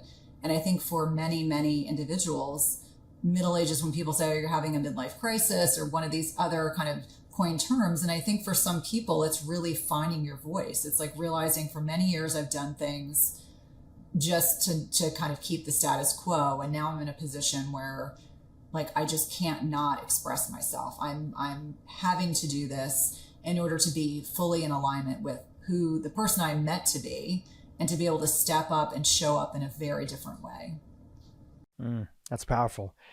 You hit a point where you stopped giving a F about what everybody else thought, and you decided to double down on your truth, because at the end of the day, everybody has this, by the way, and some people have it at different stages, but you have enough pain and you realize like, what is the point for all this sacrifice that I'm doing for everybody else whose opinions don't matter as much to me? And for what? I'm unhappy. I'm not working on the stuff that I care about. I'm not aligned with my mission. And there's, in many sense, and I've seen a tweet from you on this topic before. It's like the emotional weight that people carry around can be heavier than the physical weight that they're carrying around. And there is obviously a connection between the two of those. Yeah, no, I fervently believe that. I think that I'm in the midst of working on a talk that I'm giving next week. And so I'm, for the first time, kind of really publicly exploring getting sick in 2019 and how that was like this great reawakening, that all of a sudden it forced me to deal with, my stuff. We think that we're dealing with our stuff and then something big happens and you're like, oh, I haven't dealt with enough stuff, because now the universe is giving me another opportunity to kind of show up differently. And so I always say that there was that physical breakdown because I was so sick. And then from that, so many amazing things have happened because I showed up differently. And so I think that each one of us are given opportunities throughout our lifetime to be able to step up and to be able to show up as the true, authentic individuals that we've always been. And so my husband the other night was making fun of my younger son and I and saying, you guys are like two peas in a pod. You're both like super stubborn and super driven. And I kind of looked at him, and when I was younger, if someone had said I was stubborn and driven, I would have seen those as negatives. And I actually said, I think that has actually served me really well to be stubborn and driven. And I don't see it as being like, that's a masculine trait, because I look at my son and I'm like, this is why he's going to be very successful. I said, but I also think it's the acknowledgement that those terms are not per se negative things. Like, I think we just assume, like, if you're driven and you're stubborn, that's a negative thing. And I said, no, I think it's actually served me really well. And in many ways, it's like you put the blinders on, and it goes back to, how did I show up when I was younger? It was very achievement oriented. And I can put those blinders on and just think, like, what are the next 5 things I need to do? I acknowledge when it's a compensatory behavior versus I'm just trying to get stuff done. Like, it's a GSD kind of day. Like, what are the 5 things I need to do in my business today to move the business forward? Very different. And being able to differentiate between those, I think, is certainly very important. For people who are literally starting from step number 1, just not snacking and focusing on their macros is going to be a huge, first of all, it's going to be the first step, but it's going to help them majorly head in the right direction, right? If that's number 1, what's number 2? Well, usually it's the snacking and changing macros. And then it's going from not eating from dinner to breakfast. And for a lot of people, that's terrifying. What do you mean? I don't snack after dinner? I don't get a snack? I don't get to have a glass of wine? I don't get to have a piece of dessert? No. Dinner to breakfast, which for some people can be 13, 14 hours. And it's the realization that they can do it and they're not going to die overnight and they're going to wake up in the morning and actually feel pretty good. And most people aren't actually hungry when they wake up. So they're like, wow, I went 13 hours without eating. This is fantastic. I can do this. Yeah. And so it's not like we're talking about like Jenny Craig Weight Watchers, like you're using all this willpower. You're actually fundamentally saying when you feed your body with the right stuff, you're just not finding yourself hungry. Now, initially, there may be an emotional component of it. You mentioned there's a lot of reasons why people eat that are separate to hunger. But once you kind of get into it, you're just finding yourself not hungry. It's not willpower. Right. And I think it's one of those really profoundly powerful realizations that people understand. Your body has all the things it needs to do fine, not eating while you're sleeping. Or not eating from 6 o'clock at night until 8 o'clock in the morning. Your body genuinely, other than hydrating, and you can have coffee, you can have tea, your body does just fine not eating. And I think we've been telling our patients for so many years, eat to stoke your metabolism, eat snacks in between so that your blood sugar stays stable. And so it's really, helping to reverse cognitive dissonance, which I think is really, really powerful. No, I love that. A couple more things that we have over here that are just good clarifications. We talked so much in our first episode and a little bit in this about the power of intermittent fasting that's there. And one of the questions we got in was, what about intermittent fasting while breastfeeding and producing an abundant milk supply? Just a good opportunity for you to like clarify things. Yeah, I'm not a fan of fasting when women are pregnant or breastfeeding because you're either growing a human or feeding a human. And I know back in the days 1,000 years ago when I had newborns at home and I breastfed them for a year, you're voraciously hungry. I mean, your body needs more discretionary calories at that point than about any other time in your lifetime. And so I caution women, really genuinely caution women, if you want to produce nutrient-dense, great breast milk, do not restrict your meals. I have never been hungrier. And I jokingly remember my cousin who's an OBGYN said, when you are breastfeeding, if you're doing it right, you are as hungry as a linebacker. And I don't think I've ever been able to eat so much food in my life. Like I look at my teenagers and I'm like, I remember being able to eat that much food. So I would caution women, pregnant and breastfeeding, no fasting. If you decide that you want to do 12 hours of digestive rest, you may be really, really hungry at the end of that 12 hours. But I would really caution women not to do that. Another question we have here is on the topic of sort of plant-based eating. How do you help and sort of navigate your people that are following you who have made the decision to be vegan or plant-based, and any kind of things that you would share with them about getting the amount of protein that's there? And do they have to be supplementing or doing any kind of combination to hit the type of macros that you're talking about? Yeah, it's a great question. Obviously, I respect if people are making that decision. I think the challenge is getting enough protein in along with not having a high amount of exogenous carbohydrate intake. And by that, I mean, I'm not a fan of soy. So I always just put it out there and I say, I know people will focus in on soy, but I would rather. And could you explain why you're not a fan of soy? Yeah. I mean, most soy that's created here in the United States or made here in the United States is genetically modified. A lot of the soy-based products, unless it's fermented miso or tempeh, you're just exposed to a lot of GMO byproducts and byproducts of the processed food industry. Soybean oil, as an example, again, not per se a protein, is the number one consumed fat in the United States.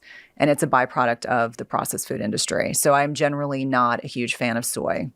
With that being said, when you start looking at the plant-based proteins, hemp hearts, leaning into lentils and beans and things like that, if someone's already insulin resistant, if someone's already metabolically unhealthy, it's going to be very challenging to get them to a certain level of protein intake and not overdo it with carbohydrates.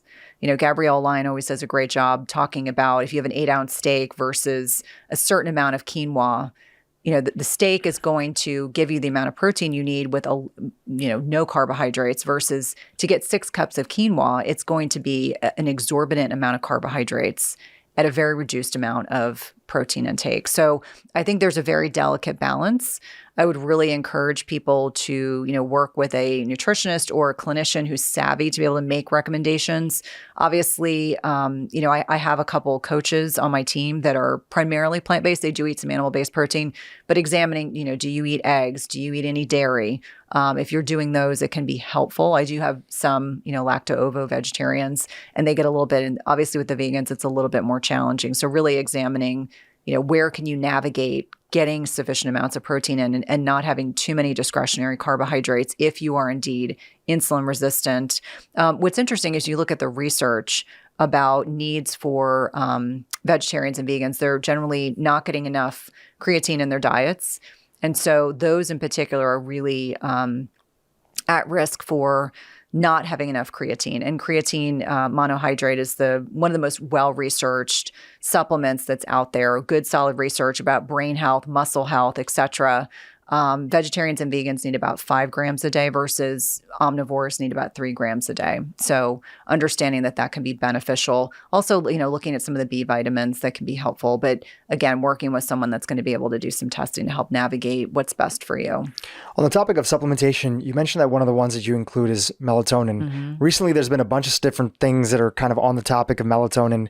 Is any of some of the research questioning how beneficial it is or maybe the harmful sides? People are often confused. So just because you're kind of in the know on these things, do you have any concerns about any of that with melatonin? Yes, I do. And I think it's a great question. So my 15-year-old who I keep talking about, he wants to take melatonin. He's trying to explain to me, I'm having trouble falling asleep and we're having to talk about sleep hygiene. He's 15. His body makes plenty of melatonin. I don't like younger people to be taking melatonin chronically because it could potentially impact your own endogenous secretion of melatonin.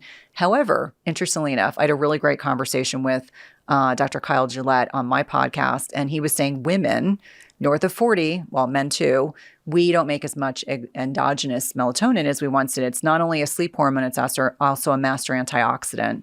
So in adrenal pause, remember I was talking about this earlier, when women are going through these transitions, maybe men it's not as dramatic. I do start seeing a tremendous amount of value in supplementing melatonin. Now it's supplementing the right amount at the right time. And we don't start with melatonin. It really has to start with those foundational sleep basics that I was alluding to earlier. Because I think so many of us, we're like, I just want to take a pill. Even in the wellness industry, there's this goal to just take a pill. Correct. And so I always have to caution people, like the lifestyle stuff still needs to be there because the supplement may not fix a problem that could have been fixed by, gosh, maybe you just need to get off electronics. Maybe you need some light exposure in the morning. Maybe, do all those things first so you don't have to add a supplement if it's not necessary. For full disclosure, I take melatonin every night, along with my progesterone, and it's had a huge net impact on my sleep quality. But I do that in the context of understanding as a middle-aged woman, I do benefit from taking exogenous melatonin, even though my body's just making less, much like everything else. So I do find that there's a lot of value, but I think a lot of it is in the context of other lifestyle choices and age range. So a 20-year-old should not need melatonin all the time. If you're 35 and you're traveling, so like there's good research on jet lag and utilization of melatonin. I myself don't take melatonin when I travel because I've just found that with fasting, I'm able to kind of help my body get onto that time zone that I'm in much more readily and easily. But there's good solid research about melatonin utilization in jet lag. Most of the melatonin that people take is a synthetically created melatonin. And a few years ago, I met these guys that created this company called Herbatonin. I have no affiliation with them. They're out of Australia. And then recently, one of my dear friends from the world of functional medicine community, Dr. Deanna Minnick, she's IFM on like the board of educators and other things. She recently, I think, joined their company because she was so excited about the research that they were doing. And she's been putting out a lot of content recently. Again, I have no affiliation with them about what happens when you go to a plant-based melatonin versus a synthetic melatonin. And it seems really interesting how there's sort of some of the nuances that are there. I'll send it over to you to, give it a read, but I'd love your take on it. But I use that occasionally. I'll use this plant-based melatonin, and everything that I've read from her makes me feel like, okay, I'm not as worried about some of the negative side effects, which I heard one time Andrew Huberman talking on Joe Rogan podcast about shrinking men's testicles. But it was mice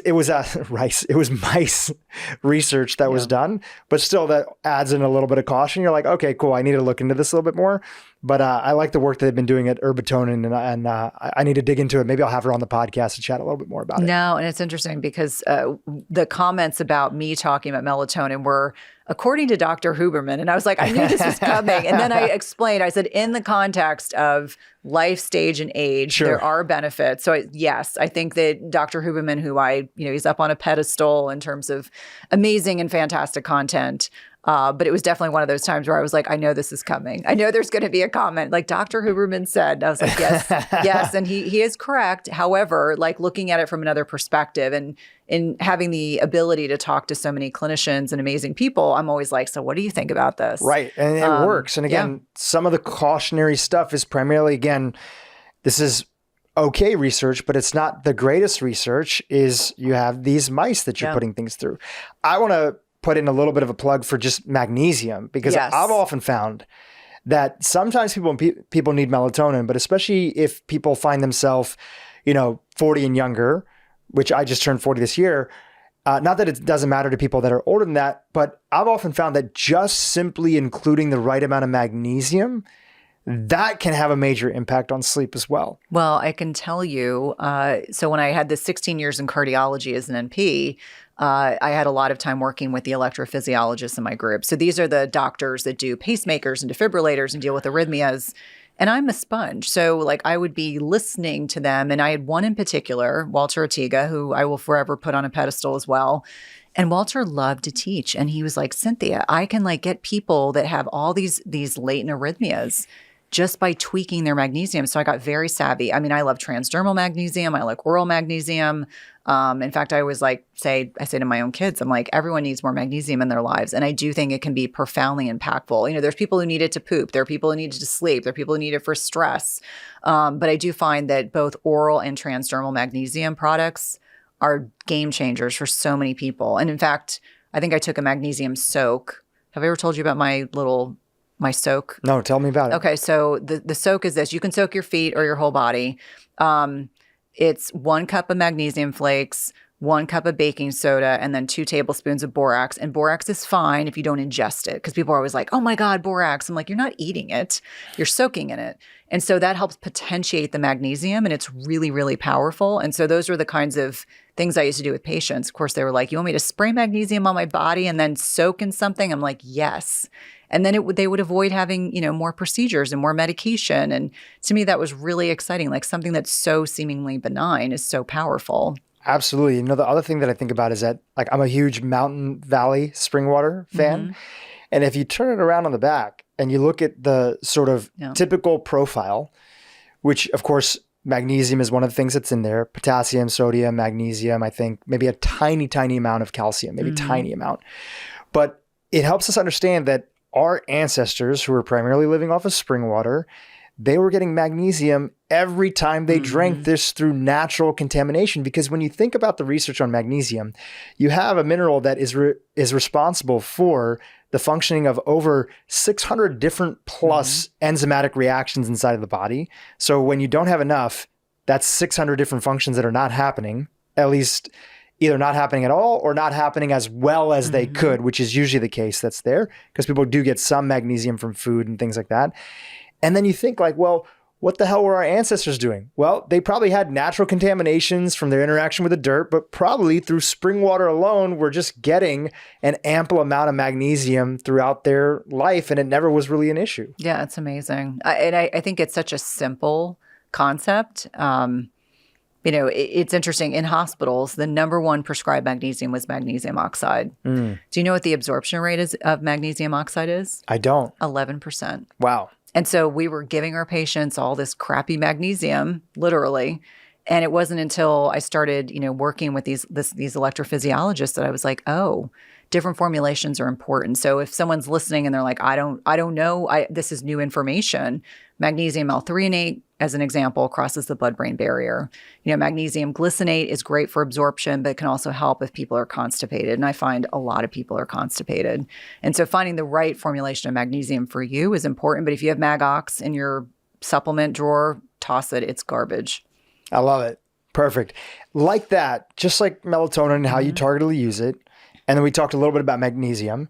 Is there anything else that you find that once somebody has the basics, because again, they're called supplements to our lifestyle, right? Once they have the basics, that there's a couple others that can significantly make a difference for our ongoing maintenance or longevity or just general health. Anything else that you want to put a spotlight on? Yeah, I would say adaptogens. Adaptogens are plant-based compounds. They're herbs. They're naturally occurring. I do find for a lot of people, especially as we're coming off of, nearly 3 years of pandemic stuff, that's the easiest way I'm going to put it. It doesn't sound pejorative. People that are helping to buffer the stress response in the body. And I do find that adaptogenic herbs, whether it's maca, whether it's ashwagandha, rhodiola, relora, all of them can be helpful. They can be very nourishing for energy. They can be helpful for sleep quality or just stress reduction.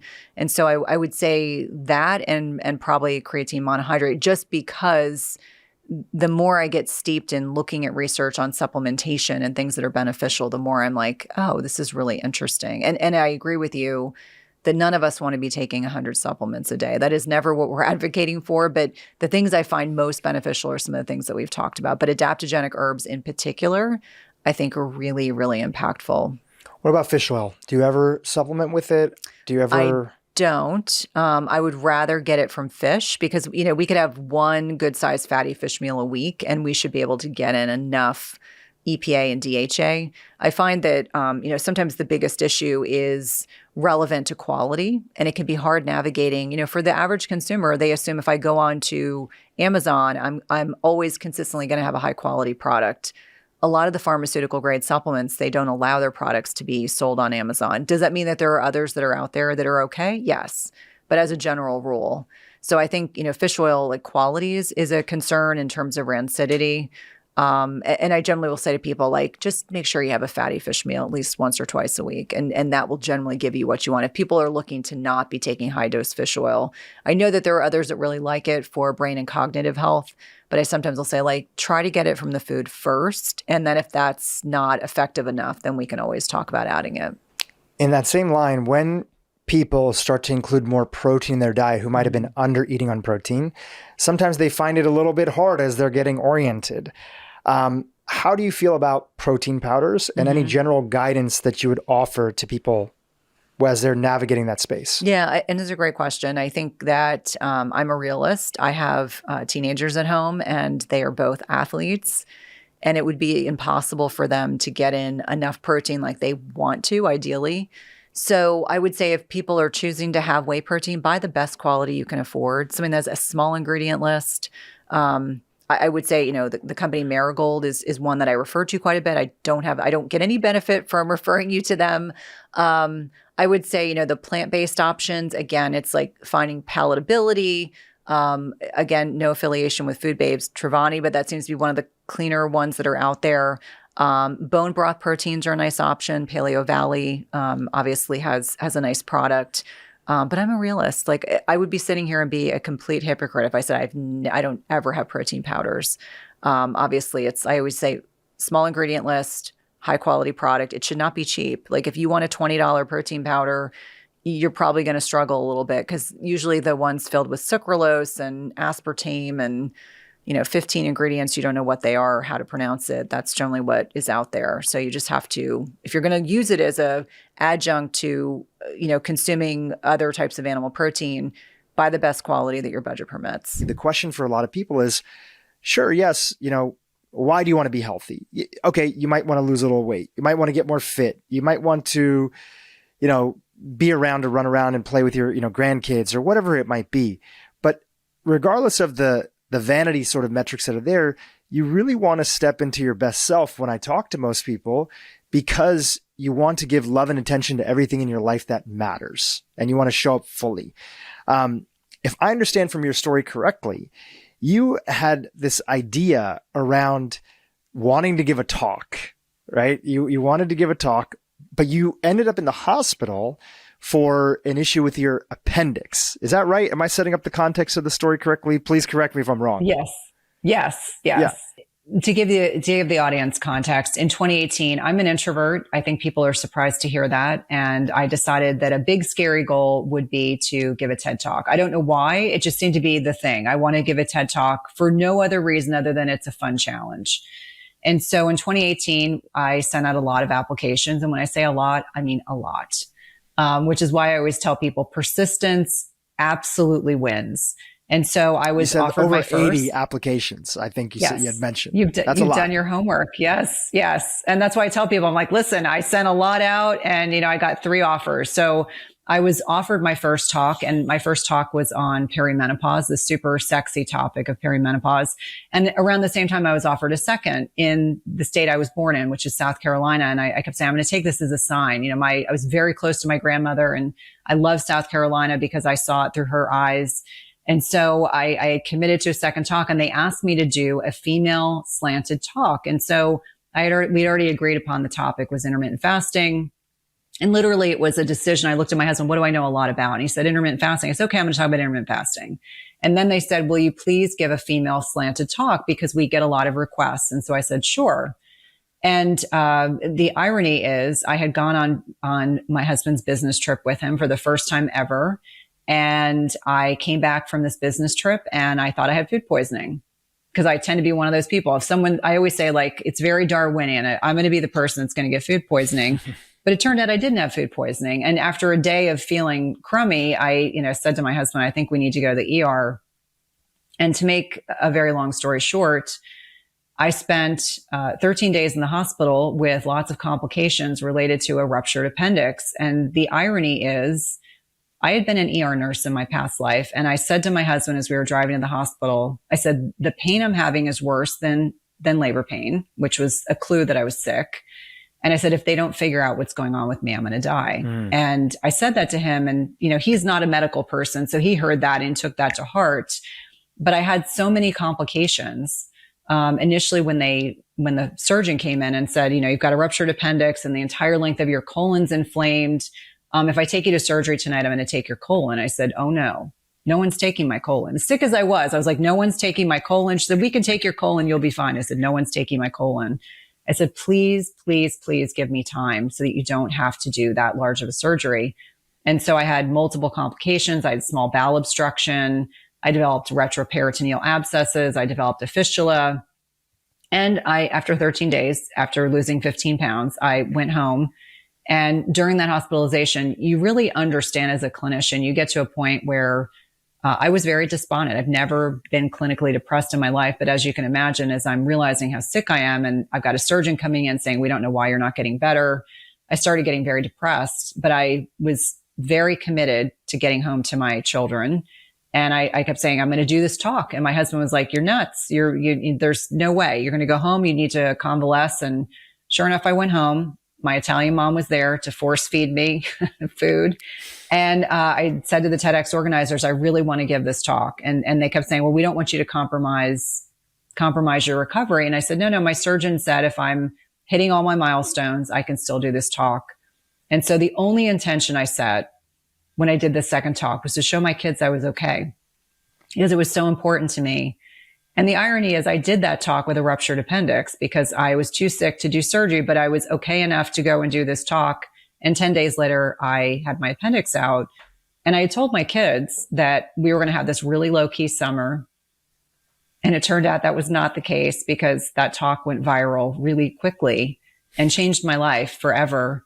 And I always like to tell people that through adversity comes opportunity. That was my biggest takeaway, was something not so ideal can happen in your personal life and you can turn it around. And I feel so very grateful that I was able to give that talk. Obviously, it's changed our lives. But now I get to do exactly what I've always wanted to do, which is to be able to reach more people and share a message that can be encouraging and hopeful and positive and impactful. No, it's a beautiful story. And it's not only a story of redemption and stepping into your purpose, but it's also a reminder for anybody who's here, regardless of what you're going through in your life, no matter how bad you feel your health is, regardless of how many things are going on with your job or your relationship or other stuff, if you lean into it and you have the will, there's a way out. There's a way forward. But we need to find that inspiration, and we need to find that why and tap into that why to say, why do I want to do it? I can imagine in your instance, it's kind of like you saw a possibility of you potentially not being around and definitely potentially not having your health. And it's like, I need to go out and do the thing that I've been wanting to do. Like, there's no excuses. Sure, it's going to be tough, but I'm just going to make it happen.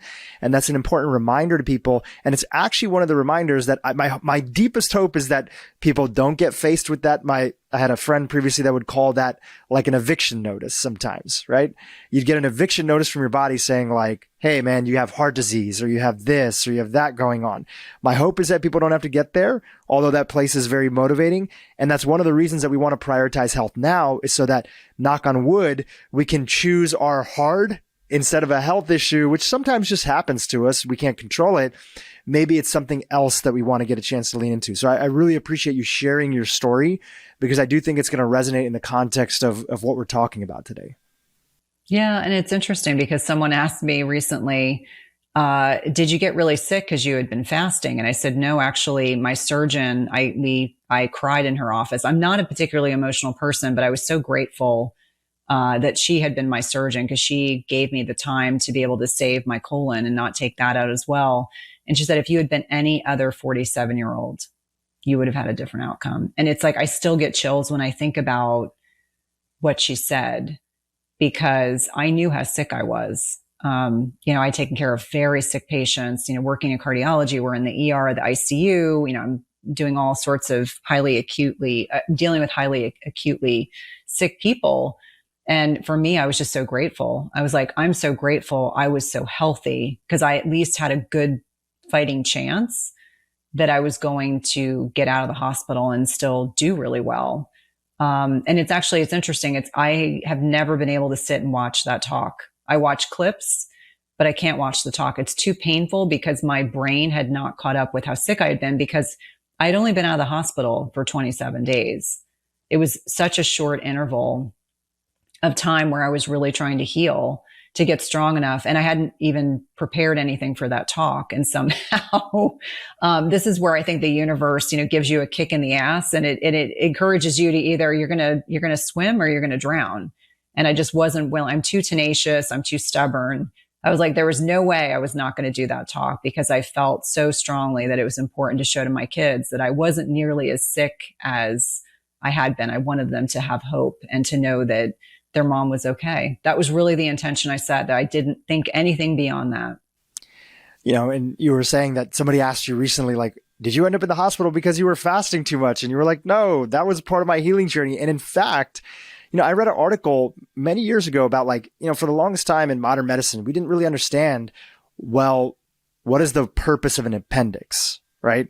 And there was an article that came out in Scientific America a few years ago, and it was reshared in a bunch of places. And it's like, we think that the appendix actually plays an overflow area as storage for like emergency gut microbiome bacteria, and it's a big part of that process. It's not essential in the sense that many people have to have their appendix removed, but there does to be like, it's like a stopgap measure. At least that was one of the thinking that was there.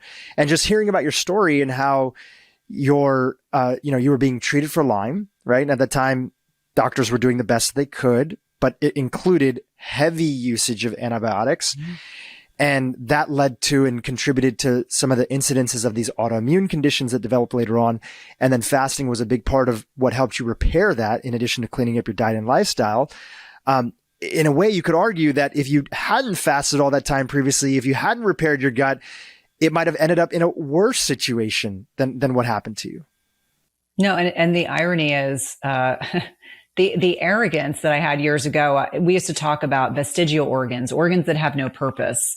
And when I was in my training, despite being at a top research institution, we thought of the appendix as this vestigial organ that had no value. It didn't do anything for the body. And back in the 1990s, that's probably what everyone thought.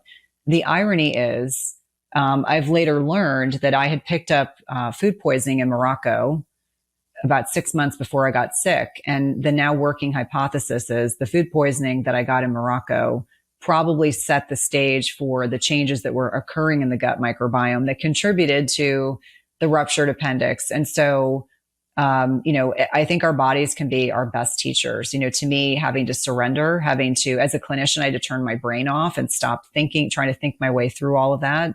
And now I just sit back and say, okay, I have a healthy amount of respect for the appendix that was removed in April of 2019, but I'm grateful for the journey.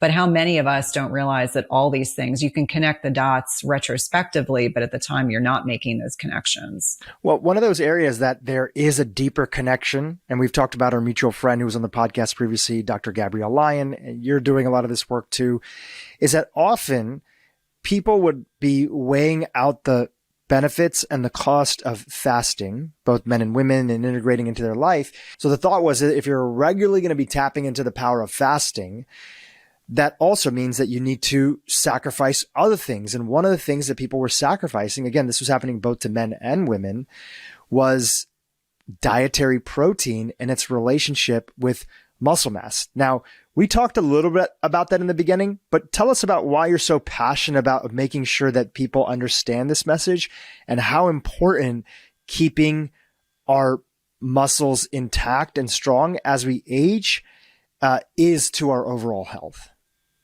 Yeah, it's an area that I'm incredibly passionate about, largely because I understood such a little amount of how critically important it is to maintain muscle mass throughout our age. Most of us have the bulk of our bone and muscle mass in our 20s and 30s. And what starts to happen after 40 is that we will lose muscle. And this is called sarcopenia. It's a muscle loss with aging is not a question of if, but when. And the degree of muscle loss can be mitigated by many things. Part of that is adequate protein intake, which is more than most Americans are consuming. Muscle protein synthesis that is mitigated by lifting heavy things. And if you're not already lifting, even body weight exercise is going to be better than being the chronic cardio person.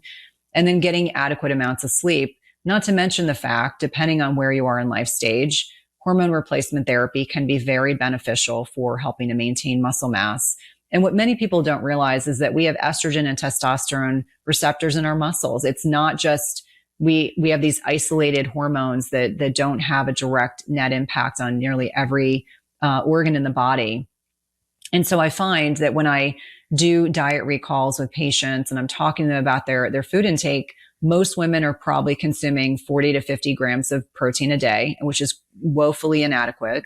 I think a bare minimum when I'm working with people is to kind of think of it as 1 gram per pound of ideal body weight. So I weigh 120 pounds and I aim for no less than 100 grams of protein a day. And ironically enough, I was telling my husband I didn't think he was consuming enough protein. So he started tracking just for a week to get a sense of how much protein he was consuming. And he himself was not eating enough protein. So most of us, even if we're healthy eaters, if we're not pushing that, the 40, 50 grams of protein in a meal, you can be under eating all the time.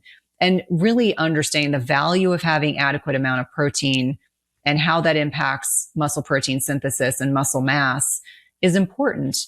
I think on a lot of levels, people think, oh, if I just eat enough protein, that's enough. Nope. You got to add in the heavy loads. You have to be slowly and progressively increasing the amount of weight that you're lifting. It's not enough to just do chronic cardio and then the high quality sleep, which helps with restoration of these processes.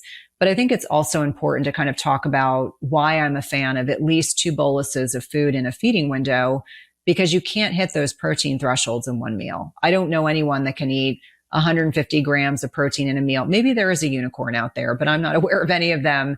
But I find most people do better with 2 boluses of food. And that makes it sound like we're not enjoying the food. We are enjoying the food, but eating 2 large portions of protein along with non-starchy vegetables and healthy fats per day minimum.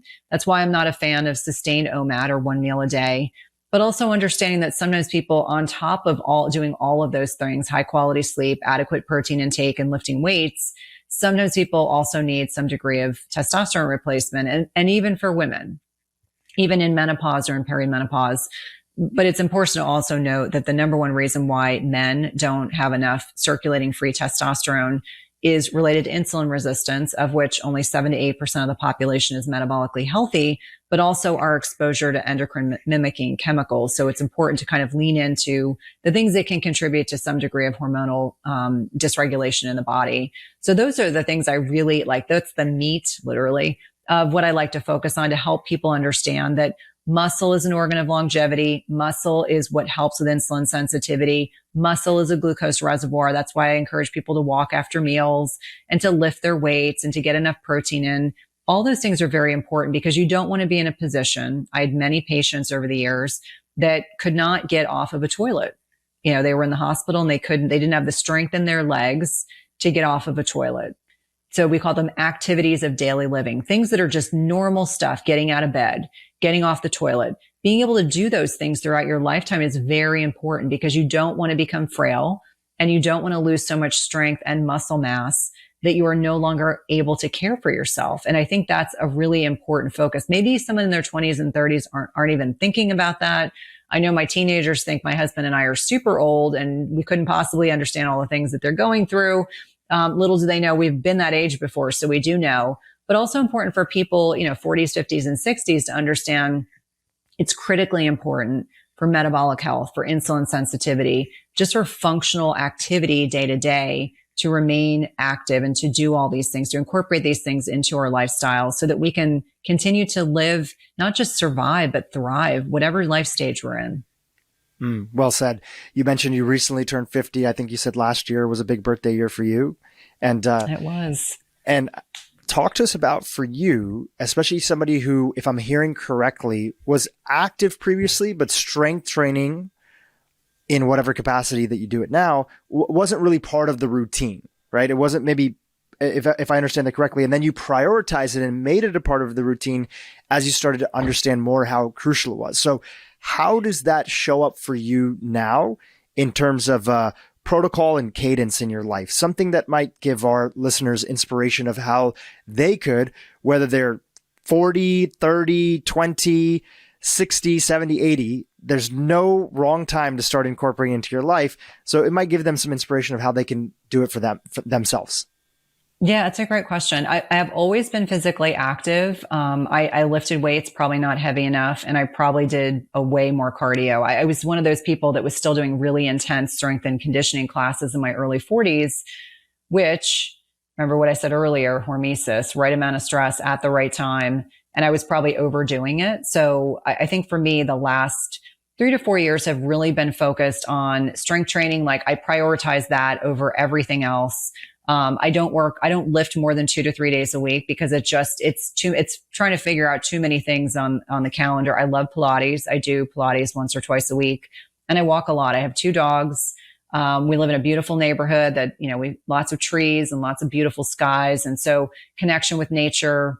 I get anywhere from 10 to 15,000 steps a day, and that's a priority. And I really do enjoy walking with my husband in the morning with our dogs. We both work from home. Same thing in the evening. And then I think on a lot of different levels, my physical activity metrics, I've become more focused, more conscientious about consistency. I think when I was younger, I probably didn't really think much about what things were going to be like when I got older. And now that I'm in that stage and I have the ability, I have the privilege of being able to work with so many people of different age groups, the people that do the best as they are getting older are the ones that are leaning into, things that kind of support the autonomic nervous system. So parasympathetic nervous system, rest and repose. So whether it's meditation, I have an Aura ring. I'm kind of a gadget person, admittedly. I have all these things that help me kind of stay centered. I now have it looks like a bean. It's called Somnox. It's actually something that you sleep with, and I only set mine for about 30 minutes, but it actually adapts to your breathing cycle, and it's actually supporting the autonomic nervous system. And then it turns off, and then I push it out of bed.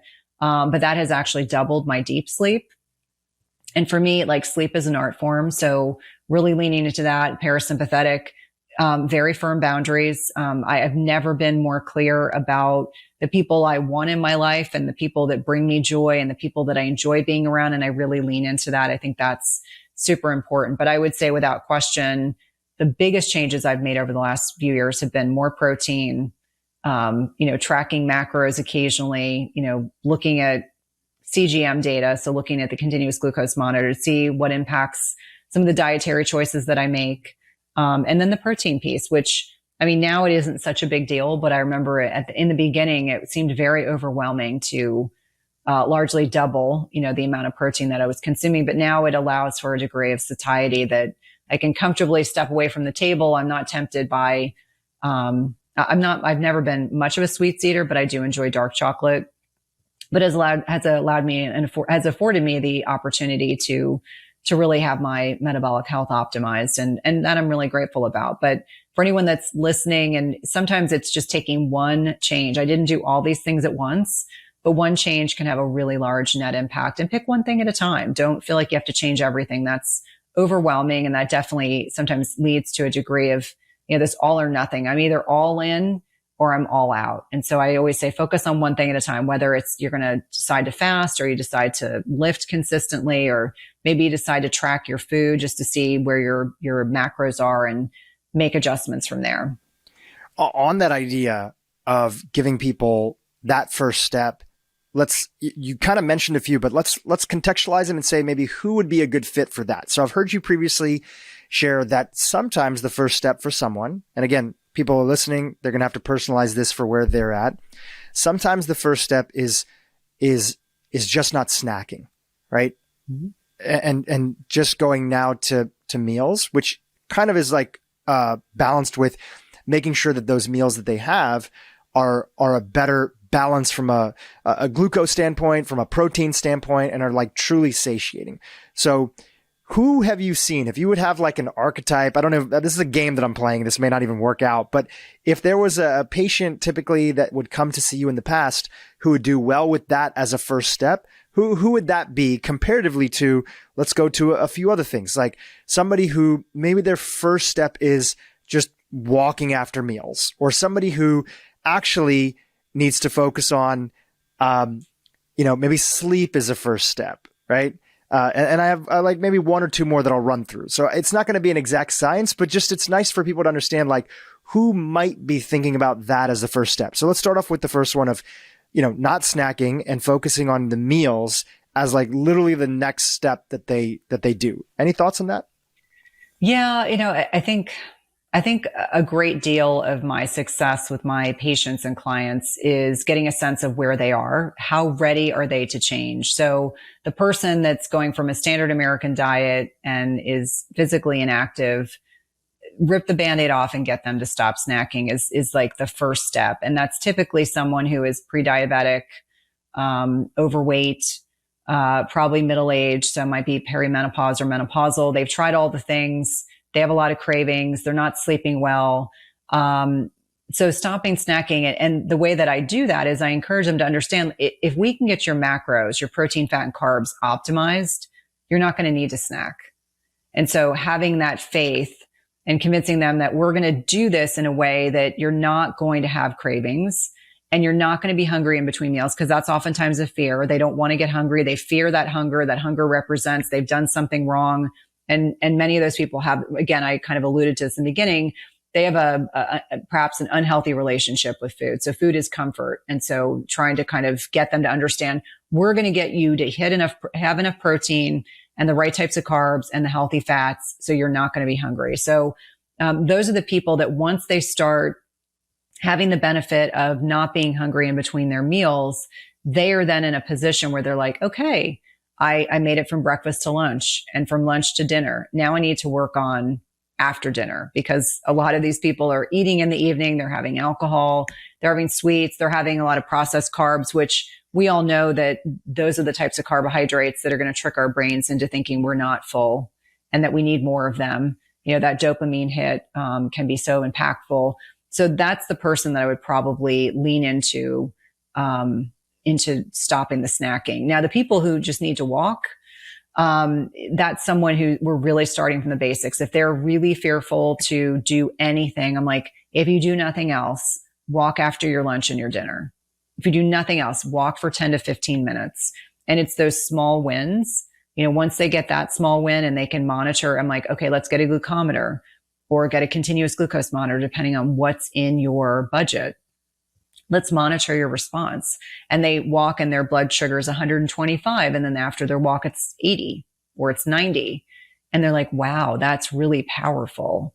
And so we do that for a period of time. But I think a lot of my job is determining the readiness for change. You know, 1,000 years ago when I did my graduate level thesis, we talked about the trans-theoretical model of change and the readiness for change. And so a lot of what I do is determine who is the person, how are they best served? Because I can tell them all the things, but if they're overwhelmed, they're not going to make any decisions. So let's just give them one tangible area for them to focus on at a time.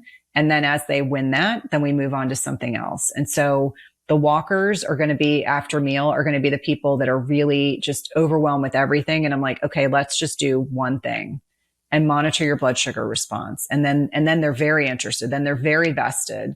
Like, okay, what can we do next? And so it's just adding pieces. It's like peeling an onion, peel another layer back. Okay, what do we do next? And then they generally get so excited because they feel like they're in control of something that they're willing to add in another intervention. I've also heard you say that sometimes it's even maybe just taking an honest look at the relationship in your life, right? Especially if somebody's married, has a partner, because sometimes the inability to make progress or the feeling that a lot of people feel that they're self-sabotaging is actually because they don't feel that they're in a loving relationship or that they're with somebody who is bringing what, Dr. John Gottman and the work of the Gottman Institute calls like the four henchmen of the apocalypse, somebody who's constantly criticizing them, belligerizing them, putting them down. And not that there's an easy solution around it, but if you see that that's an area of your life that needs attention, sometimes handling that makes then everything else a lot more easier to do. So it's not always just about health and sleep and fasting. It's about these other nutrients. And one of those nutrients could be the relationship. Well, and I think adequate social support is probably not discussed often enough, that we don't talk to one another about how important it is, whether it's a family or friends, but having someone that's a support for your change, whether it's your spouse, significant other, your best friend, your brother, your sister, your family members. We all need support when we're making changes. If someone is constantly telling us or belittling us or they themselves are uncomfortable with us making changes because it's shining a mirror on their own choices that they're making. Sometimes when people are triggered by the fact, I'll give you an example, triggered by the fact that I fast, I have to oftentimes just give them grace and look at them compassionately and realize this is not about me.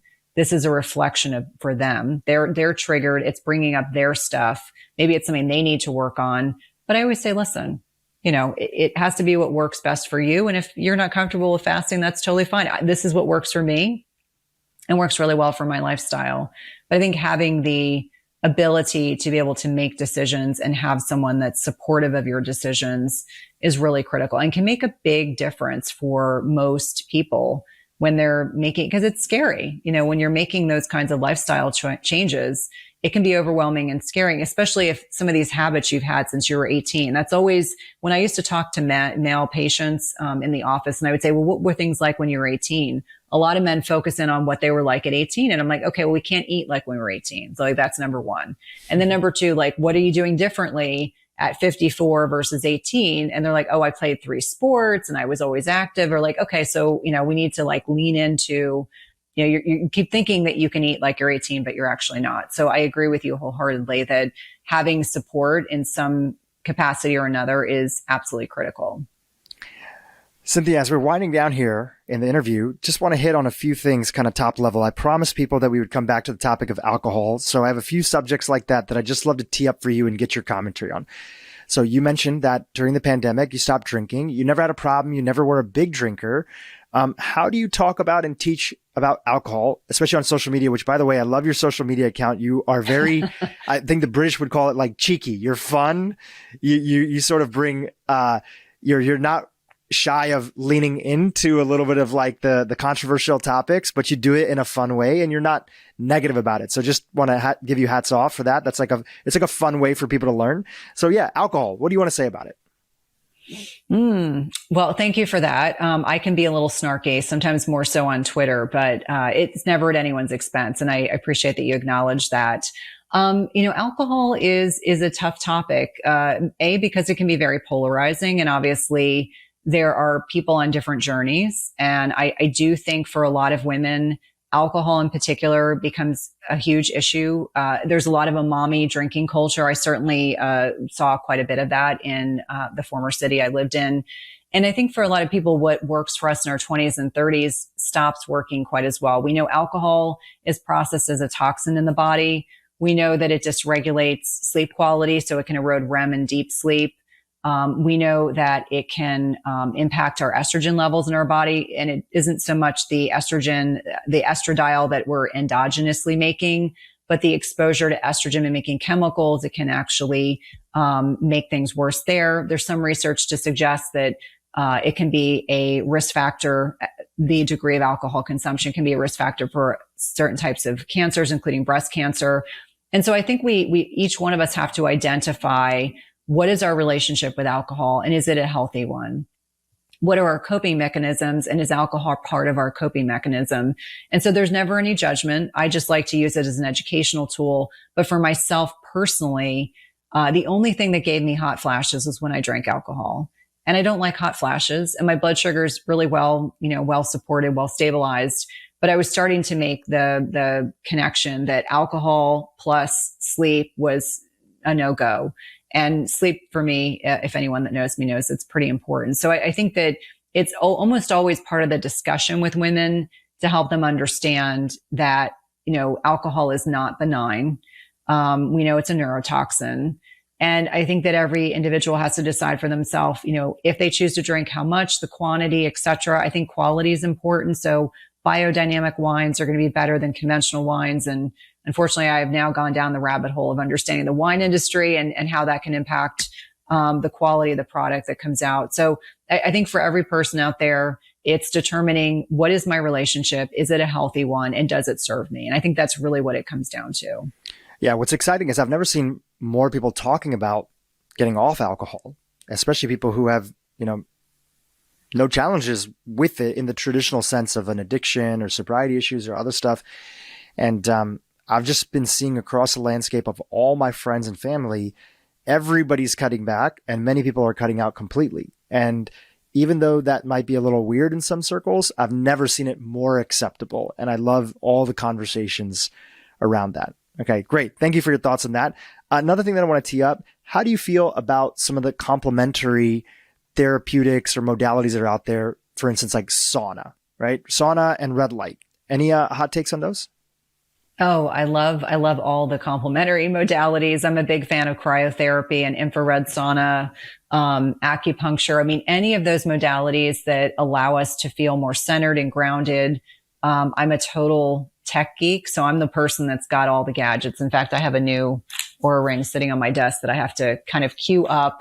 But with that being said, I think it depends on your budget. And a lot of these things that we're talking about, in particular, infrared sauna, red light therapies, cryotherapies, cold water exposure, cold plunges, high intensity interval training, all these things are a form of hormesis, much like fasting.